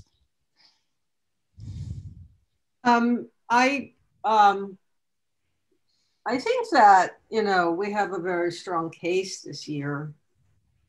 We've managed to move quite a few projects forward to the point where they're looking for projects that are able to happen should we get this infusion of cash, right? Right. And I mean, I think that we have a good list. I think that one thing that the application does right now is it talks about COVID and how we came together through that, and the inventiveness of our businesses and the determination of the people to shop local and to keep our businesses open. And I think that speaks to that sense of community that's so important. And I also think that one thing I want to think about, and I'm going to really sort of commit myself to this tomorrow morning, is they ask, what is your vision for, your downtown? I think that's a really important question. And I think it's about more than, the kinds of restaurants we have, but I think it's about, how do we see it serving the community in the future? And how do we see our downtown both speaking to our history that has been both good and not so good? And how are we taking a narrative that was given us in 1825, and how are we taking that and spinning the narrative and reframing it to position our village as a place of education, social justice, a place where these things are taken seriously? I think that, to become a center for that will bring people here, and those people will then go to our businesses. And I think that, rebuilding the other side of Main Street is important. And I totally understand that people are concerned about losing parking and losing Market Square, but that doesn't have to happen. It won't happen. So anyway, I think we have a pretty good shot. And I'm going to spend some time looking at other winning applications from other municipalities, see what they did, and see if there's any tricks we can take from them. So anyway, I think it's exciting. Anyway. Anybody else? Thank you, Dana. This is the only other thing that I would add. Thanks for the presentation. Is if this information, if there is some way to capture this information in a way that would be accessible, I think what's helpful about it is that oftentimes when we have conversations with folks in the community about what is the vision for Ossining, it's coming from our point of views, and we are limited in what our point of views are. We have our biases, et cetera. And getting data like this is so rare. It's not often that we can get this kind of really interesting data. So just having this not only for our disposal, but whether it's on the website, whether you put it on social media, kind of whatever it is, I think it would be really interesting and helpful to have alongside the kind of reports that we have in terms of capturing this kind of information. Yeah. Absolutely. I think it's helpful. I mean, if we paid for it, it should be on there. You guys did a great job. I stopped by at the end, of all of you folks on Saturday asking questions. It's amazing how often the word arts comes up in all of this. So that always surprises me a little bit, because oftentimes people talk about the commute and the taxes. It's interesting. If I were in marketing, I would have said, and what if you had to pay for all of this? Like, how much would you be willing? So when they do focus groups and these kind of surveys in consumer goods, they also ask them, what out of your paycheck, what percentage of your paycheck would you be willing to pay for each of these items? And you oftentimes get different commentary. And so I look at this, I said, wow, wouldn't I love to do all of this? What would it look like? But, a lot of the stuff that's being asked is not really heavy duty money. That's what was interesting when I saw what I just saw. Some of it, sure, COVID makes you very conscientious of open space. I wish it wasn't just downtown because, a lot of our stuff isn't actually downtown. We have some green space downtown, I think about, Karen, where does it fit in that the waterfront is predominantly, actually, not predominantly, but a lot of it is town and some of it is village, and it's pretty developed. I don't think people really think of it that way, but I mean, how does the town and village play into the fact that we both so we do talk up the waterfront? Yeah, we do talk about the town and village public access, and then the Sing Sing Prison Museum. Mostly though, like the way that it's structured is what, if you had the money, how would you invest it in what you could? So like we have the opportunity on the east side of the tracks in Station Plaza to do some, improvements there. It's the streetscaping, just improving that area a bit. We have the opportunity to provide some seed funding or additional funding to the Sing Sing Prison Museum. And if we do if we go forward and we get this funding, the ferry dock extension becomes a much more viable project. And that has the opportunity to benefit the town and village, and Sing Sing Prison Museum as another point of entry. Right. And create some interest. So it's really building, it's so important to be able to connect the dots. So in the past, when we've done this, the applications that we've done have been pretty similar. However, it was very conceptual. So what does give us some advantage in this point is really demonstrating that if the state gave us $10 million, we can readily spend it. We wouldn't have to spend a lot of time planning or doing community engagement. That we've done that legwork. And that's, really a testament to the fact that our leadership has moved the village forward along a vision that people are relatively unified on in a very diverse community. That's not insignificant. So we're hoping that comes through. And, one of the other things too, that, we did this was a little bit more grassroots because we're doing it in a shorter time frame. And we used a lot of internal resources for the survey and things that we sometimes do with consultants. But it is something that we are getting better and better at as we're doing these things. So to capture more data like that, we can go forward and create other surveys. And we have this ability to do this now much more easily than we ever did before from a technology basis, as well as, we still need to make sure that we're reaching portions of the population, reaching more into the Spanish-speaking population, but we're getting better. So from that point, it's also an advantage to hone those skills. Right. Okay. Thank you. Anybody else? We're good? I think one other thing that I would add, this is related, and just to underscore the point that you just made there, Karen, about the Spanish language feedback. So I posted, I think it was last week, about the legislation we were discussing around cannabis, specifically around should we have not dispensaries, because we were opting into those, but opting out of lounges or consumption sites.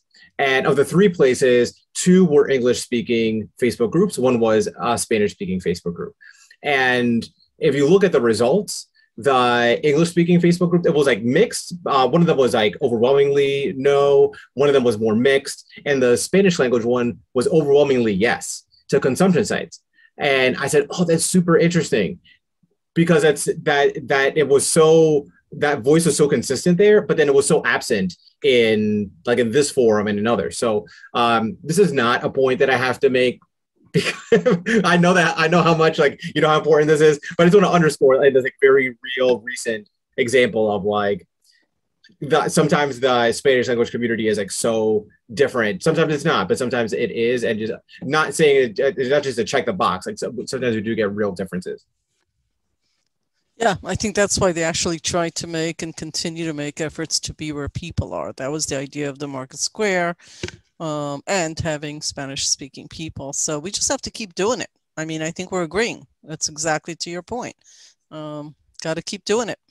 And you just get closer and closer. I'm not sure you ever get anything exactly right. And I would tell you, having done a lot of market research, anybody that wants to can blow this survey out of the water, statistical validity, how you guys didn't actually use the data points, you sort of use themes. I could go on, but who cares? You want to find flaws, you'll find flaws.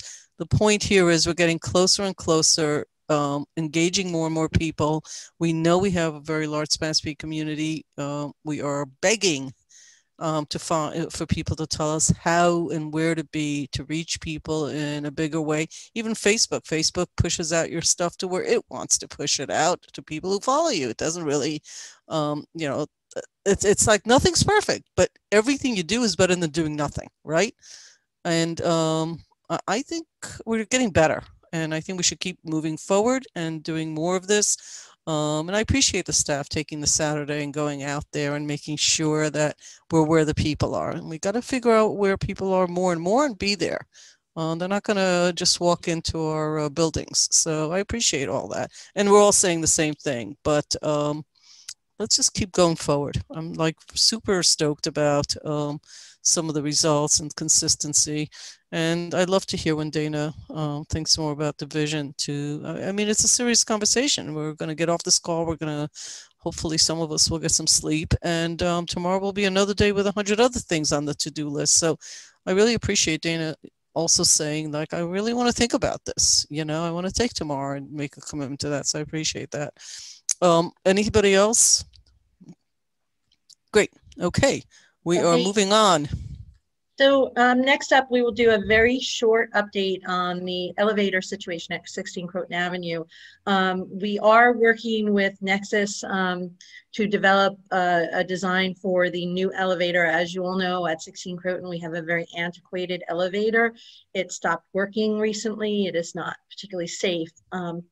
The challenge is the design of the new elevator and the implementation of that is not something that we can do very quickly or as quickly as we need to. While we don't have residents using the elevator, and we do have a few people who work on the third floor who have some mobility challenges, and we want to make sure that, you know, everybody's safe and can get to work and do what they need to do. While we can make accommodations for people, we will if they need to be moved downstairs or work from home, but we did look into some short-term fixes in you know, just to keep the elevator running. What we found is that we had been working with Otis directly, and through our design consultants at Nexus, we were connected with Tri-State Elevator, and they have been helpful in working on a fix that will keep us be able to use the elevator hopefully in the interim. This is not expensive fix. It's just a matter of trying to balance all the needs that we have and keep people as safe as possible. So we are hopeful. We had to order some parts, and they should be in soon, and hopefully by next week. We had thought we had it running, but it still kept dropping. So until we have it really safe, we won't be having people on it, but hopefully by next week, we'll be able to use it until we can get the final elevator designed and built. Too bad we can't make money on antiques, but I love that elevator. It's very charming and scary. It's charming and totally unusable. Yes, understood. Anybody have any questions? I'm looking at the gallery. Nope. Okay. Next. Okay, next up, and our final item for the evening is a tax certiorari for 191 Enterprises Corp, 199 North Highland Avenue. And I will turn that over to Corporation Counsel. Thank you, Karen. Folks, briefly, tax certiorari involves 5 tax years, total refund $3,309. I will have a resolution for you next week. Okay. Thank you. I saw that, Bob. I was going to do that myself. Thank you. Okay. Anybody have anything else to add? Nope. Okay, a reminder, and please make sure as you guys communicate on the staff to the public, that next week meeting is on Tuesday, correct? Correct. And do we have any other things? Because there was conversation, Karen, town, the village, the evenings. Do I have to make some public announcement about that? Is there anything I need to know more than that we're meeting on Tuesday? Because we are now virtual, we can have the meeting simultaneously, and we don't have to worry about all being in the same room at the same time. Or right. Okay. And I think that people should recognize that public meetings are going to be limited in all of our facilities. This isn't just our meeting. We're not the only ones. COVID numbers are going up. I spoke to Karen earlier today, not that much earlier, just before the meeting, about what's going on in Idaho and the just outrageous issues that are going on there. They simply don't have enough hospital beds for folks that are catching COVID for a whole bunch of reasons. So schools are back in, colleges are back in, colleges are struggling for those of you that have college kids. So we're going to be safe, and we're going to keep doing what we did in the past, which is how we made it through a year of this. I'm sorry, 19 months of this. So there will be a limit to meetings in public spaces. There's going to be Zoom until further notice, and I think we're good for next Tuesday. And so ready to close this meeting for the evening at, what is it? Put my glasses on. 10:49. Do I need a vote? Do I just close the meeting? Motion, please. Anybody? Yes, thank you. So move. Second. All those in favor? Aye. Aye. Good night, everybody. Thank you all. Everyone. Thank you very much.